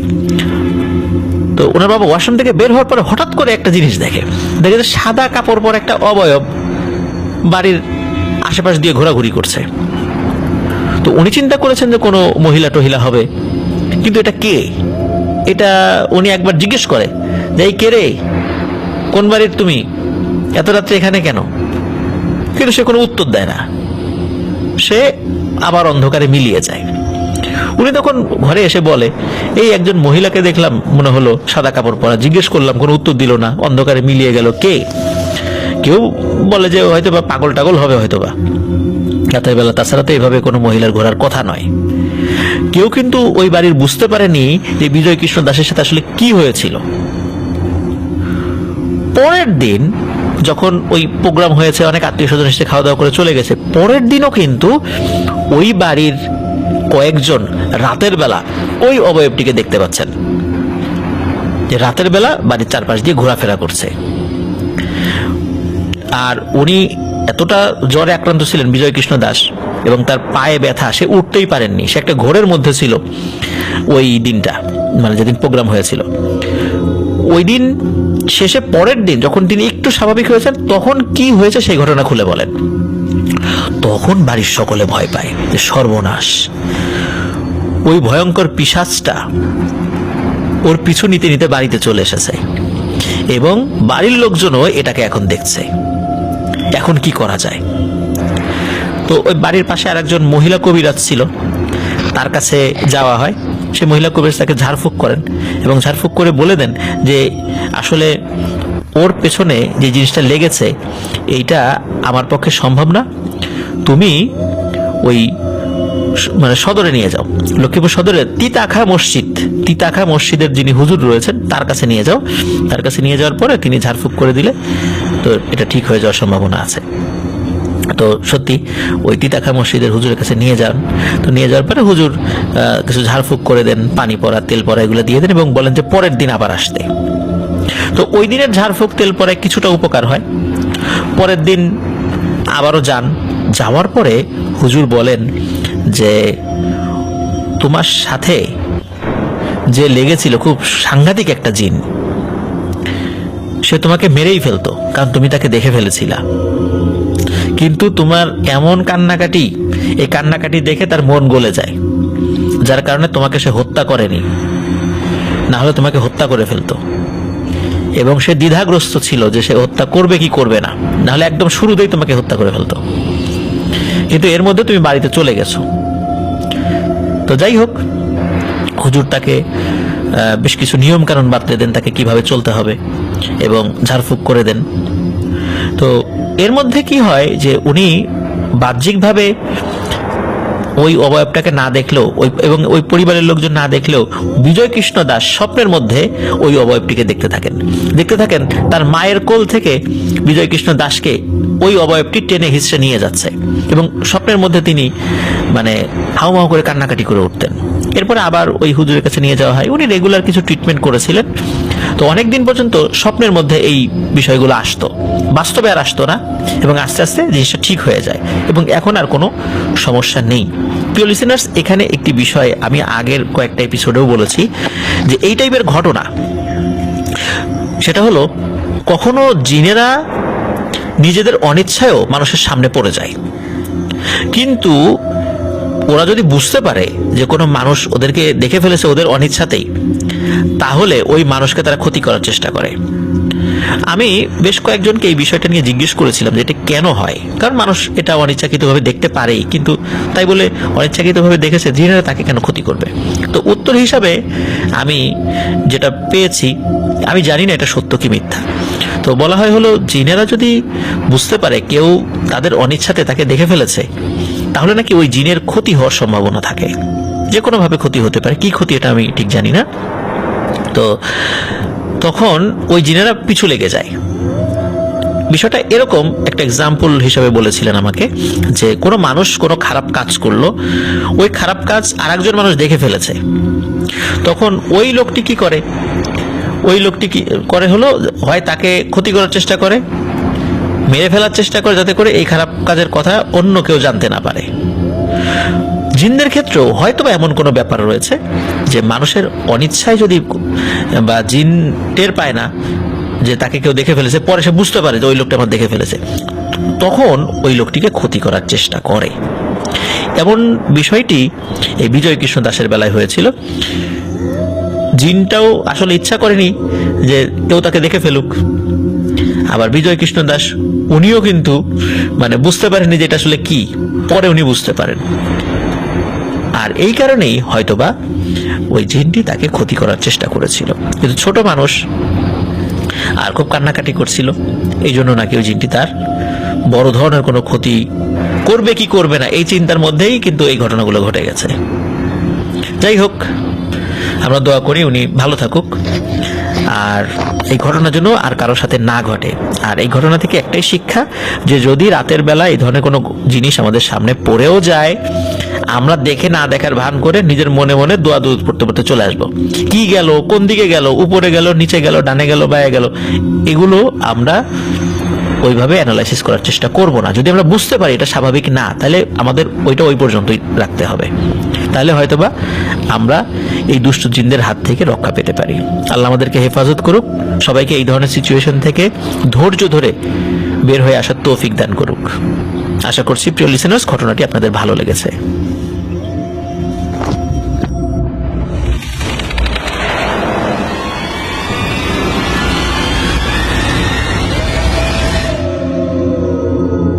আবারও স্বাগতম প্রিয় লিসেনার্স নতুন আরো একটি ঘটনায়। এখন যে ঘটনাটি আপনাদের সাথে শেয়ার করতে যাচ্ছি, এই ঘটনাটি পাবনা জেলার সুজানগরের কোটদুলিয়া গ্রাম থেকে আমাদেরকে পাঠিয়েছেন মোহাম্মদ আব্দুর রাজ্জাক। এর আগেও তিনি আমাদেরকে ঘটনা পাঠিয়েছিলেন, নতুন করে আরো একটি ঘটনা পাঠিয়েছেন, তাকে আবারও কৃতজ্ঞতা জানাচ্ছি তার ঘটনা পাঠানোর জন্য। তো যে ঘটনাটি তিনি পাঠিয়েছেন, এই ঘটনাটি তিনি তার নিজ কাকা মোহাম্মদ কাশেম শেখের কাছ থেকে সংগ্রহ করেছেন। আর এই মোহাম্মদ কাশেম শেখ তার মেঝো কাকা। ঘটনাটি যখন ঘটে তখন ওনার বাবা, তার নাম হচ্ছে মরহুম আবুল কালাম আজাদ, তো মানে তিনি এবং তার দুই কাকা যারা তার বাবা থেকে বয়সে ছোট আর কি, তো এরকম তিনজনই এই ঘটনার প্রত্যক্ষদর্শী। তো ঘটনা সময়কাল 1993 কি 95 সাল এরকম একটি সময় আর কি। তখন ওই কাকাদের বয়স হবে 16 থেকে 20-এর মধ্যে বা কম বেশি এরকমটা আর কি। আর এই ঘটনাটি মূলত মানে যার কারণে ঘটেছিল তিনি তারই নিজ দাদা, মানে আব্দুর রাজ্জাক ভাইয়ের নিজ দাদা, তার নাম মরহুম ইমান আলী। ওনার দাদা মরহুম ইমান আলী এবং ওনার বাবা মরহুম আবুল কালাম আজাদ দুজনই মৃত্যুবরণ করেছেন। আমরা তাদের রুহের মাগফিরাত কামনা করি। মূলত ওনার দাদা মরহুম ইমান আলী, তিনি একজন পরহেজগার এবং দিনদার ব্যক্তি ছিলেন।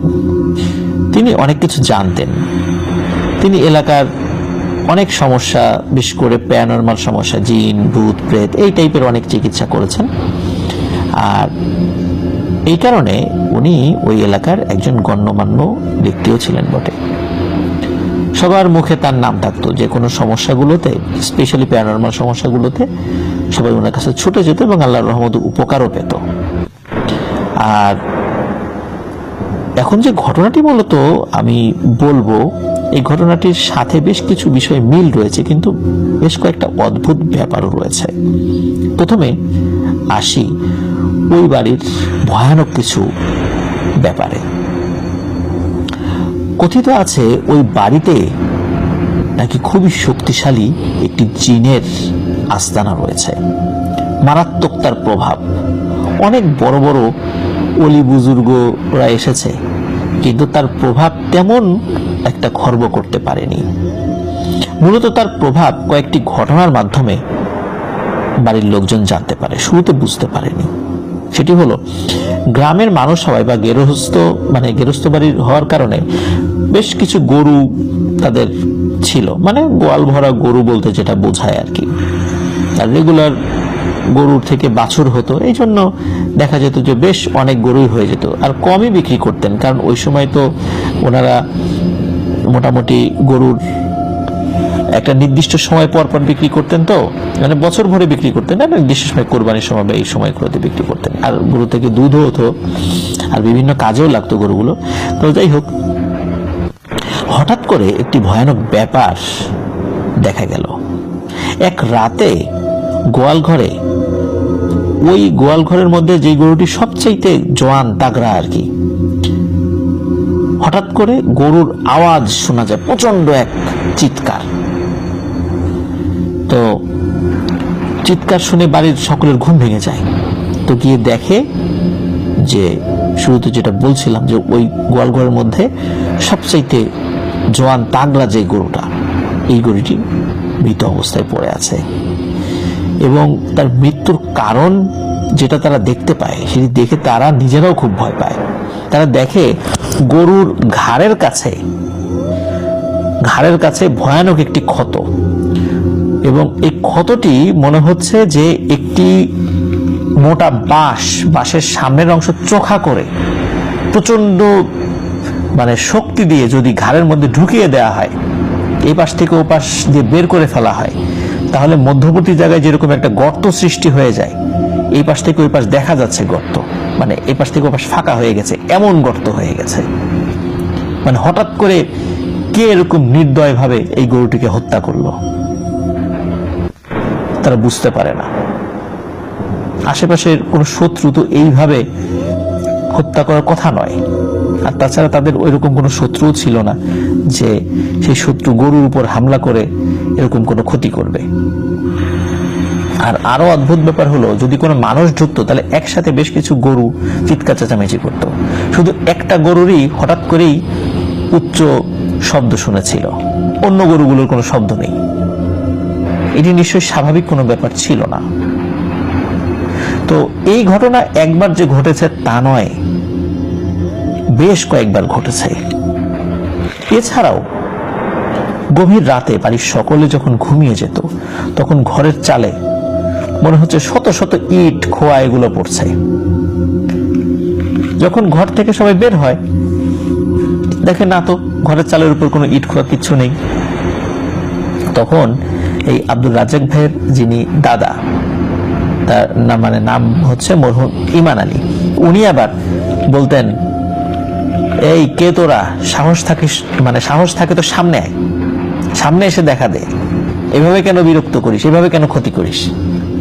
তখন আর কিছু দেখতো না, তবে মাঝে মাঝে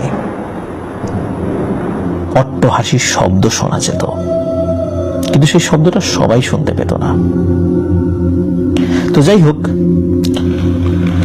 একবার এক পরিচিত আল্লাহওয়ালা ব্যক্তিকে বাড়িতে ডেকে নিয়ে আসেন তার দাদার পরিচিত।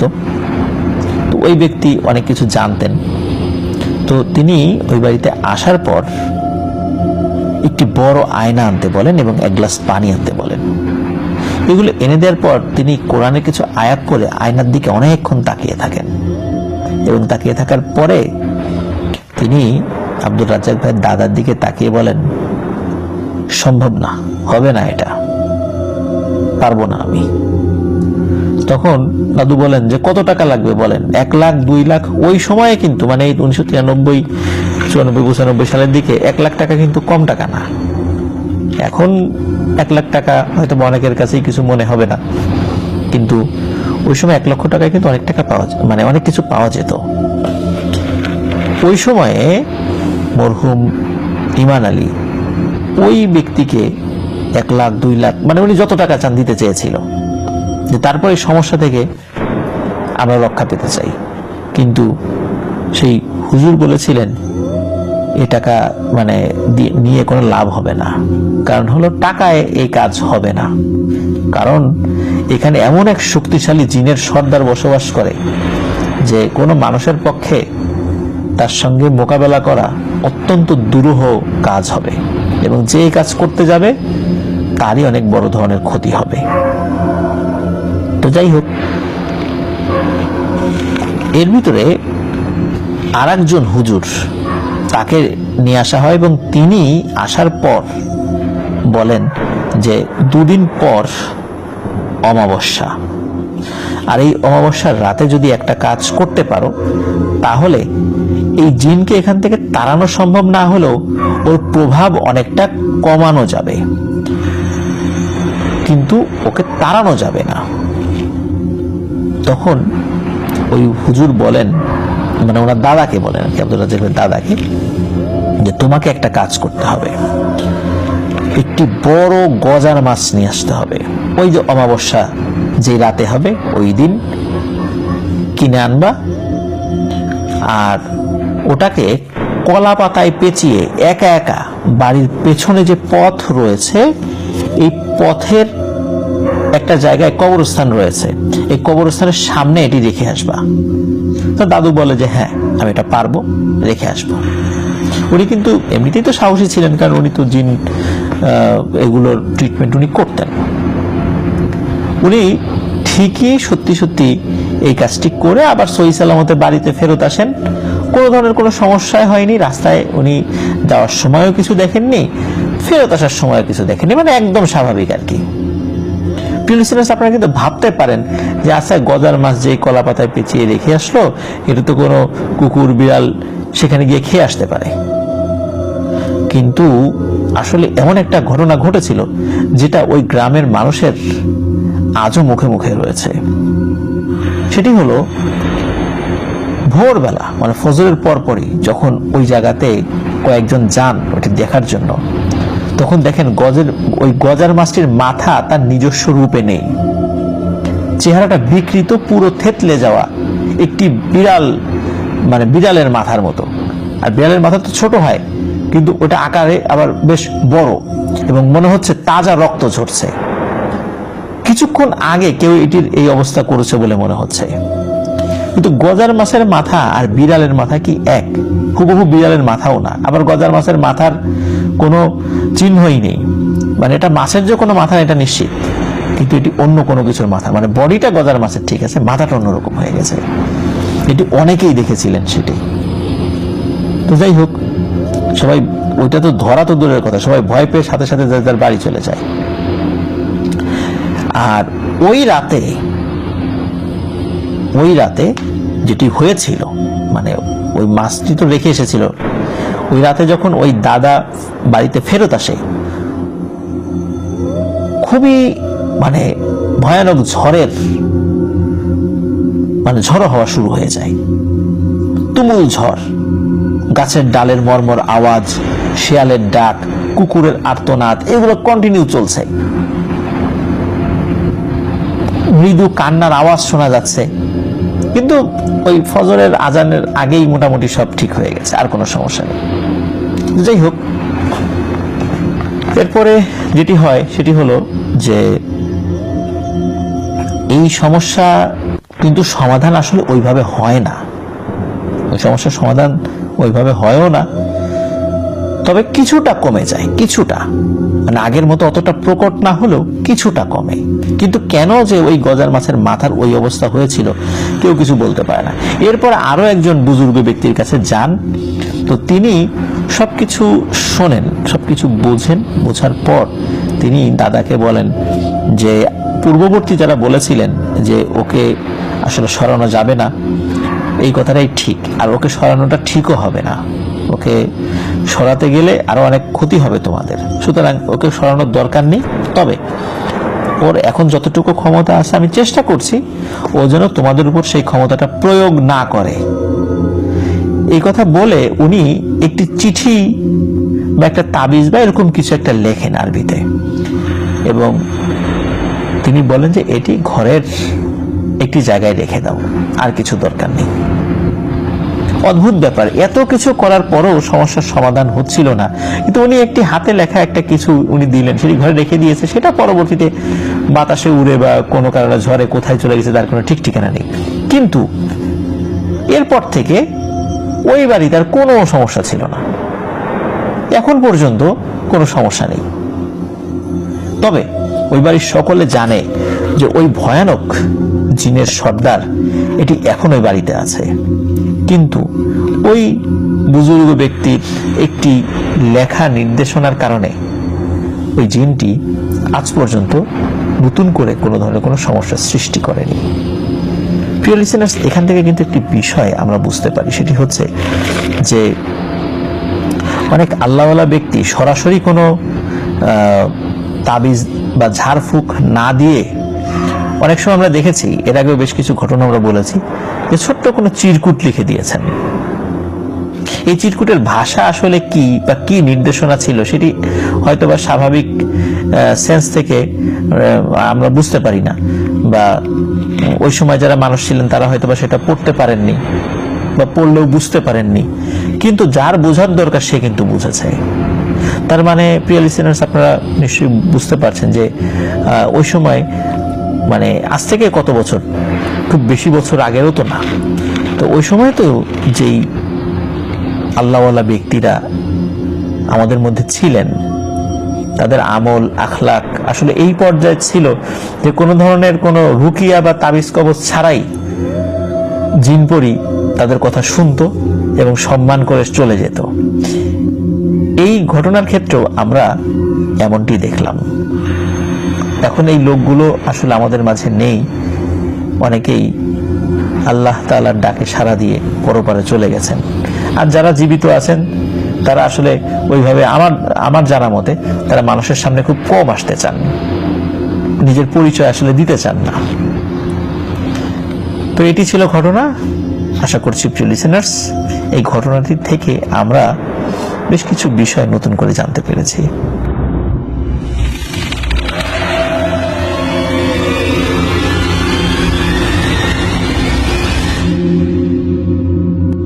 স্বাগতম প্রিয় লিসেনার্স আরো একটি নতুন ঘটনায়। এখন যে ঘটনাটি আমি বলবো, এই ঘটনাটি আমাদেরকে পাঠিয়েছেন মোহাম্মদ মশিউর রহমান মাসুদ ভাই। তার বাড়ি ময়মনসিংহ জেলার ফুলপুর থানায়। উনি ছাত্র জীবনেই টুকটাক পশুর চিকিৎসা করতেন, লেখাপড়াও করতেন, পাশাপাশি এই পশু চিকিৎসাও উনি শিখেছিলেন। আর এই কারণে গ্রামে ওনার পশু চিকিৎসক হিসাবে বেশ কদরও ছিল। আর ঘটনাটি ঘটেছিল এখন থেকে মাত্র 4 বছর আগে, 2018 সালে। ওনাদের গ্রাম অঞ্চলে পশু চিকিৎসকরা বিশেষ করে গরু অসুস্থ হলে গরুর যারা চিকিৎসক তাদেরকে খুঁজতেন, এই জন্য পশু চিকিৎসকদের ভালো একটি কদর ছিল। সাধারণত গরুর মালিক ফোন করে তাদেরকে ডেকে নিয়ে যেতেন, আর তারা বাড়িতে গিয়ে ওই পশুর চিকিৎসা করে থাকতেন। স্পেশালি গরুরটাই বেশি, অন্যান্য জিনিসগুলো কম থাকতো আর কি।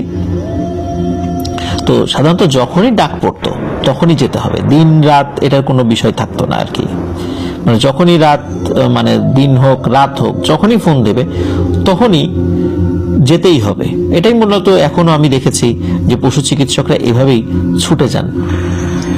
তো ঘটনা যে রাতে ঘটেছিল, ঘটনার দিন ওনার আসলে তেমন কোনো কাজ ছিল না, সারাদিন উনি এমনিতেই ঘুরে ঘুরে বেরিয়েছেন আর কি। আর সন্ধ্যার পর, এশার নামাজের পর ওনাদের বাড়ির কাছে পাগলা চৌরাস্তা মোড় আছে, সেখানে কিছু সময় বন্ধু বান্ধবদের সাথে আড্ডা দিয়ে আনুমানিক রাত 9টার দিকে উনি বাসায় চলে আসেন। এমনিতে ঠান্ডা ছিল তখন, নভেম্বর মাসের মানে একটা সময় চলছিল আর কি, ঠান্ডা ঠান্ডা পড়েছে। তো নর্মালি উনি খুব কম ঘুমাতেন, মানে ওই বারবার রাতের বেলা ফোন আসে, তো এইভাবে প্রতিদিন রাতের বেলা 2-3টা করে যদি ফোন আসে তাহলে একটা মানুষের ঘুম কিন্তু নষ্ট হয়ে যায়। আর এইভাবে বেশ অনেকদিন ধরে অল্প অল্প করে ঘুমাতে ঘুমাতে রাতের বেলা ওনার ঘুম খুবই হালকা এবং ঘুম আসেও দেরিতে। কিন্তু ওই দিন কোনো কারণে খুব ঘুম পাচ্ছিল, তো উনি ঘুমিয়ে যান। ঘুমিয়ে যাওয়ার পর রাত 12টার দিকে হঠাৎ একটা ফোন আসে। ফোন আসার পর একজন নারী কণ্ঠে তাকে ফোন করেন। ফোন করার পর তার কণ্ঠটা চিনতে পারেন, তিনি একদম পাশের গ্রামেরই তার একজন ভাবি। হঠাৎ করে বলছেন যে তার হাজবেন্ড গঞ্জে গিয়েছিল কিন্তু এখনো ফেরেননি, কিন্তু তার গরুটার খুব অবস্থা খারাপ, দ্রুত আসতে। তো যেহেতু রাত হয়ে গেছে, আবার শীতের সময়, উনি গড়িমসি করলেও কিন্তু যেহেতু এটাই ওনার প্রফেশন, উনি ওনার মোটরসাইকেল নিয়ে বেরিয়ে পড়েন। যেহেতু খুব কাছাকাছি ছিল, পাশের গ্রাম, খুব দূরেও ছিল না, মোটরসাইকেল চালিয়ে যেতে 7-8 মিনিটের পথ আর কি। তো উনি সেখানে চলে যান। ওই ভদ্র মহিলার ছেলে মেয়েরও সেখানে ছিল, তো তারাও উপস্থিত ছিল যে দ্রুত কি ব্যবস্থা নেয় উনি এসে আর কি। তো উনি সেখানে যাওয়ার পর উনি যতটুকু জানতেন ওই বিদ্যা দিয়ে উনি বুঝতে পারলেন গরুটির অবস্থা আসলে ভালো না। সদর হসপিটালের বড় পশু চিকিৎসকের পরামর্শ নিয়ে চিকিৎসা করতে হবে বা তাকে নিয়ে আসতে হবে, তাছাড়া এটা আসলে তার স্বল্প বিদ্যায় এটা তিনি করতে পারবেন না। কিন্তু এত রাত্রে কে সেটা করবে? যার কারণে উনি যতটুকু জানতেন সেটা তিনি করলেন এবং বললেন যে পরদিন সকালবেলা অবশ্যই গরুটিকে এই সম্ভব হয় নিয়ে যেতে হবে সদর পশু হসপিটালে, অথবা সম্ভব হলে ডাক্তারকে নিয়ে আসতে হবে। তো যাই হোক, এই বলে উনি সেখান থেকে বিদায় নিয়ে ওনার মোটরসাইকেল নিয়ে বাড়ির দিকে যাওয়া শুরু করেন। তো উনি যখন ওই বাড়ি থেকে বের হয়েছেন, কিছুটা পথ আগানোর পরই হঠাৎ করে ওনার মনে হচ্ছিল যে ওনার মোটরসাইকেলের হেডলাইটের আলো অস্বাভাবিক রকমের কমে যাচ্ছে এবং মোটরসাইকেলের গতিও কমে যাচ্ছে। তো ওনার মোটরসাইকেলে আগে থেকেই কিছু সমস্যা ছিল, তো উনি এই সমস্যার জন্য মেকারের কাছ থেকে ঠিকও করিয়েছিলেন। তো উনি মনে করেছেন যে ওই সমস্যাটি রাস্তায় আবার দেখা দিয়েছে। তো উনি মনে মনে মেকারকে খুব গালমন্দ করছিলেন যে কি ঠিক করে দিল, এখন এই রাতের বেলা এসে সমস্যা দেখা দিল। তো উনি ফিল করছিলেন যে মোটরসাইকেলের গতি অস্বাভাবিক রকমের কমে আসছে, মাঝে এমন একটা অবস্থা হয়ে গিয়েছে যে কোনো একটা ব্যক্তি একটু জোরে হেঁটে ওই মোটরসাইকেলের আগে চলে যেতে পারবে, এবং মোটরসাইকেলের গতিটা এমন একটা পর্যায়ে এসে পৌঁছে যে ওই অবস্থায় মোটরসাইকেল আর চলছে না, মনে হচ্ছে ডানে বা বায়ে কাত হয়ে এক সাইডে পড়ে যাবে, মানে এত আস্তে চলা শুরু করছে এবং হেডলাইটের আলো কমে গিয়েছে। তবে ওই দিন পূর্ণিমা ছিল, যার কারণে উনি রাস্তাঘাট স্পষ্টভাবে দেখতে পাচ্ছিলেন। তো যেহেতু নভেম্বর মাস ছিল, কুয়াশাও ছিল রাস্তায়, তো ওনার মোটরসাইকেলটা যেখানে মোটামুটি বন্ধ হয়ে যাবে ভাব, মানে সেটা আর চলতে পারছে না, কিন্তু মানে স্টার্ট অবস্থায় আছে, কিন্তু উনি ওইখানে মোটরসাইকেলটা মানে স্ট্যান্ড করেন। উনি চিন্তা করেন যে দেখি মোটরসাইকেলে কি হলো, উনি কোনো সমাধান করতে পারেন কিনা, যতটুকু জানেন যেহেতু উনি নিজে মোটরসাইকেল চালাতেন। তো উনি টুকটাক মানে চেষ্টা করছিলেন যে মোটরসাইকেলের সমস্যাটা ধরার জন্য, যদিও জানতেন মোটরসাইকেলের সমস্যা আগে কি হয়েছিল, কিন্তু উনি সেটা মানে পরখ করে দেখেন যে না, মোটরসাইকেলের ওই যে জিনিসটা সমস্যা ছিল সেটা ঠিক আছে, কিন্তু তাহলে মোটরসাইকেল হঠাৎ করে এই সমস্যাটা দেখা দিল কেন, এটা উনি চিন্তা করছিলেন। আর ভাবছিলেন যে আবার হয়তো মোটরসাইকেলে বড় কোনো মেরামত করাতে হবে। এই চিন্তা করতে করতে উনি ভাবলেন যে বাড়ির কাছাকাছি তো চলে আসছি, খুব বেশি দূরে না, তো মোটরসাইকেলটা ঠেলেই নিয়ে যাই, এই চিন্তা করছেন। মোটরসাইকেল স্টার্ট কিন্তু তখনও বন্ধ হয়নি, হেডলাইটের আলো মোটামুটি হালকা পাতলা জ্বলছে আর কি। তো যখন উনি ঠেলে নিয়ে যাবেন বলে মনস্থির করেছেন এবং মোটরসাইকেলের যেই হ্যান্ডেল সেটা ধরেছেন 2 হাত দিয়ে, তখন উনি সামনে কুয়াশার মধ্যে কিছু একটা দেখতে পান। ওনার কাছে মনে হলো সাদা কাপড় পরা কেউ একজন শুয়ে আছে। তো উনি চিন্তা করেন কি ব্যাপার, রাতের বেলা এটা কি ঠিক দেখছি না ভুল দেখছি, সামনে কে, এই চিন্তা করেন উনি। তো যেহেতু বাইক উনি নিয়ে যাবেন, ঠেলে ঠেলে নিয়ে যাবেন, তো ওনার আবার একটু দেখাও দরকার যে আসলে জিনিসটা কি। যেহেতু মাত্র 10-12 হাত দূরে ছিল, উনি বাইকটা ওখানে রেখেই একটু হেঁটে এগিয়ে যান যে সামনে জিনিসটা কি একটু দেখি। উনি এগিয়ে গিয়ে দেখতে পান সেখানে একটি লাশ রেখে দেয়া। লাশটি কাফনে মোড়ানো, পায়ের দিকটা বাঁধা, বুকের উপরে বাঁধা, কিন্তু মাথার দিকটা খোলা, ঠিক যেমনটা বাস্তব লাশ কাফনে মোড়ানোর পরে যেমনটা হয় ঠিক তেমন। তো উনি চিন্তা করলেন যে কি ব্যাপার, এত রাত্রে লাশ এখানে কেন? গ্রামের কেউ মারা গেলে তো মাইকিং হয়, মোটামুটি সবাই জানতে পারে, তো লাশ এখানে। তো উনি কিন্তু মানে শুরুর দিকে কিছুটা ভয় পেয়েছেন, মানে খুব যে ভয় পেয়েছেন তা না, উনি মানে অন্যরকম চিন্তা করছেন। আর মোটরসাইকেলে যে এরকম আস্তে আস্তে চলছিল, এটা নিয়ে কিন্তু ওনার বিন্দু মাত্র কোনো প্যারানরমাল বিষয় মনেই হয়নি, কারণ এই ধরনের সমস্যা উনি এর আগেও বেশ কিছুবার ফেস করেছিলেন। উনি মনে করছেন সেই সমস্যাটি আবার হয়েছে। কিন্তু ওই লাশটি যখন উনি দেখেছেন তখন মনের মধ্যে ওনার খটকা লেগেছে। তো উনি হয়তো বা 15 থেকে 20 মিনিট সর্বোচ্চ চিন্তা করেছেন এগুলো। এরপরে হঠাৎ করে উনি দেখেন ওই লাশটি হঠাৎ করে নড়ে উঠল। নড়ে ওঠার পর বিড়বিড় শব্দে কি যেন ওই লাশটি বলে ওঠে, এবং বলে ওঠার সাথে সাথে লাশটি উঠে বসে। তো উনি তখন মারাত্মক ভয় পান, কি ব্যাপার, এটি উঠে বসলে কেন, বিড়বিড় শব্দ করছে কেন, এবং বিড়বিড় শব্দে কি যে বলছে এটা বোঝা যাচ্ছে না। উনি যেটা করেন সেটা হলো ঘুরে দৌড় দেওয়ার চিন্তা করেন, এবং দৌড় দেনও। কিন্তু উনি তাকিয়ে দেখেন ওই লাশটি ভেসে ভেসে তার দিকে আসছে, এবং লাশটির চেহারা স্পষ্টভাবে বোঝা যাচ্ছে চাঁদের আলোতেও। উনি দেখতে পান লাশটির মুখমণ্ডল থেতলানো, এবং ওই কাফনের ভিতর থেকে 2 হাত বের করে নিয়ে এসেছে, এবং স্পষ্টভাবে দেখা যাচ্ছে প্রতিটা নখে, মানে তার যে হাতে যে নখগুলো রয়েছে, প্রতিটা নখ প্রায় 1 হাত বা 1.5 হাত লম্বা, এরকমটা মনে হচ্ছে, এবং ওই নখ দিয়ে তাকে ধরার চেষ্টা করছে। উনি তো দৌড়াচ্ছেন, আর পেছন থেকে বারবার মানে গোঙানির শব্দে জাস্ট একটা কথা ভেসে আসছে, সেটা হলো এবার তোকে কে বাঁচাবে। একবার বলে এবার তোকে কে বাঁচাবে, আবার একটি শব্দ, ওই যে বিড়বিড় শব্দ, এই শব্দটা করে। তো উনি তো দৌড়াচ্ছে এবং চিৎকার করছে। উনি চিৎকার করতে করতে হঠাৎ করে মানে উনি ফিল করেন যে পিছনে তো এই সমস্যা তো আছেই, কিন্তু এত সময় যে উনি বাইক চালিয়ে এসেছেন যেই বাড়ির পাশ দিয়ে, উনি তো সেই বাড়ির পুকুরের কাছেই আছেন, এবং ওনার মোটরসাইকেলটা কিন্তু ওই পুকুরের থেকে খুব বেশি দূরে না। উনি ভাবতে থাকেন কি ব্যাপার, আমি যে এত সময় বাইক চালিয়ে আসলাম, ওই বাড়ির সীমানাই তো পার হতে পারিনি। মোটরসাইকেলটা আমি বেশ কয়েক মিনিট চালিয়ে এসেছি ফুল স্পিডে, তারপরে এসে তো গতি কমে গেছে, এমনটা তো হওয়ার কথা না। তো এইগুলো ভাবছেন, আর পেছন থেকে কিন্তু ওই মানে শব্দ পাচ্ছেন, এবার তোকে কে বাঁচাবে। একবার বলে আর একবার বিড়বিড় বিড়বিড় করে অস্পষ্ট ভাষায় কিছু ভেসে আসে। উনি প্রচন্ড জোরে চিৎকার করতে থাকেন, কিন্তু ওনার মনে হচ্ছিল ওনার গলা দিয়ে শব্দ বের হচ্ছেই না। তো এভাবে চিৎকার করতে করতে উনি হঠাৎ করে দেখেন যে একটি বাড়ির দরজা খোলা, এবং দরজার সামনে 2 জন মানুষ দাঁড়িয়ে আছে, একজন মহিলা একজন পুরুষ। তো একজনের হাতে হারিকেন। উনি ওই বাড়ির সামনে গিয়ে সেন্সলেস হয়ে পড়ে যান। ওনার জ্ঞান ফেরে সকালবেলা জ্ঞান ফেরার পর উনি দেখতে পান যে উনি একটি বাড়িতে মানে শুয়ে আছেন।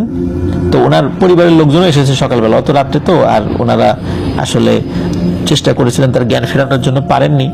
ওই রাত্রেবেলা ওনার পরিবারের লোকজনও এসেছে, কিন্তু যেহেতু ঠান্ডার রাত, আর ওই বাড়িতেও মোটামুটি তার রাখার ভালো ব্যবস্থা ছিল, এই জন্য বলেছিল যে রাত্রিটা থাক, সকালে নিয়ে যান। তো সকালে যখন জ্ঞান ফিরে ওনার পরিবারের সদস্যদেরকে দেখতে পান, তখন ওই লোকেরা বলে যে তারা ঘুমিয়েছিল, রাত তখন আনুমানিক 2:30, কারণ ওই গরুটার মোটামুটি রকমের একটা ট্রিটমেন্ট করে ওনার ব্যাক করতে করতে রাত প্রায় 2:30 বেজে গিয়েছিল। তো রাত 2:30 কি 2:45 এরকম একটা সময় প্রচন্ড জোরে চিৎকার চেঁচামেচি শোনেন, যে কোনো একজন লোক চিৎকার করছে বাঁচাও বাঁচাও বলে। তখন ওনারা চিন্তা করেন কি ব্যাপার, কি হয়েছে। এই চিন্তা করে ঘর থেকে কেবল 2 জন বের হয়েছেন, হাজবেন্ড এবং ওয়াইফ। তখনই সামনে এই মশিউর রহমান মাসুদ ভাইকে তারা দেখতে পান, এবং তখনই তো উনি সেন্সলেস হয়ে পড়ে যান। তখন কি হয়েছিল এই বিষয়টি সকলকে খুলে বলেন যে উনি এই জিনিস দেখেছে। তখন ওই বাড়ির লোক বলে যে আপনি এই পুকুর পাড়ের এই রাস্তাতে যেটা দেখেছেন, অনেক আগে দিনের বেলাতেও মানুষ লাশ টাশ দেখে ভয় পেত, তো বহুদিন ধরে তো এই ধরনের ঘটনা ঘটে না। আমরা তো বেশ স্বাভাবিকভাবেই চলাফেরা করছি, পাকা রাস্তা হয়ে গেছে, আমরা তো ধরেই নিয়েছি এখানে এই ঘটনা আর কখনো ঘটবে না, বা যেই দুষ্টু জিনপরি এই সমস্যা করত এরা এখন আর নেই। কিন্তু আপনার সাথে যে ঘটনাটা ঘটেছে এটা তো আমরা বিশ্বাসই করতে পারছি না। তো যাই হোক, ওই ঘটনার মাধ্যম দিয়ে গ্রামবাসী আবারও বুঝতে পারে যে বহু আগে যে সমস্যাটা ওই রাস্তায় দেখা যেত, বিভিন্ন মানুষ দিনের বেলাতেও নাকি দেখতে এরকম লাশ, সেটি 2018 সালেও এই মাসুদ ভাইয়ের সামনে পড়ে যায়, এবং মাসুদ ভাই এটি দেখে ভয় পেয়ে যান, এবং স্বাভাবিক ভয় পাওয়ারই কথা। আর ওনার মোটরসাইকেল যে আস্তে আস্তে স্লো হয়ে যাচ্ছিল, এটা মূলত মোটরসাইকেলের সমস্যা ছিল না, এটা একটি প্যারানর্মাল বিষয় ছিল, যেটি উনি শুরুর দিকে ধরতে পারেননি। অসংখ্য ধন্যবাদ মশিউর রহমান মাসুদ ভাইকে, আপনার নিজের সাথে ঘটে যাওয়া চমৎকার একটি ঘটনা আমাদের সাথে শেয়ার করার জন্য। তিনি আরো বলেছেন যে উনি বেশ কয়েকবার শ্মশান ঘাটেও গিয়েছিলেন, একজন তান্ত্রিকের কাছে বেশ কয়েকবার উনি গিয়েছিলেন, এবং ওই তান্ত্রিকের কারণেই উনি শ্মশান ঘাটে গিয়েছিলেন। সেই রিলেটেড ঘটনাও তিনি আমাদেরকে পাঠাবেন বলে জানিয়েছেন। আপনার ঘটনা অপেক্ষা থাকবো মাসুদ ভাই। প্রিয় লিসেনার্স, আশা করি আমাদের ঘটনা আপনাদের ভালো লেগেছে। ঘটনা ভালো লাগলে লাইক, কমেন্ট ও শেয়ার করে আমাদের সাথে থাকুন।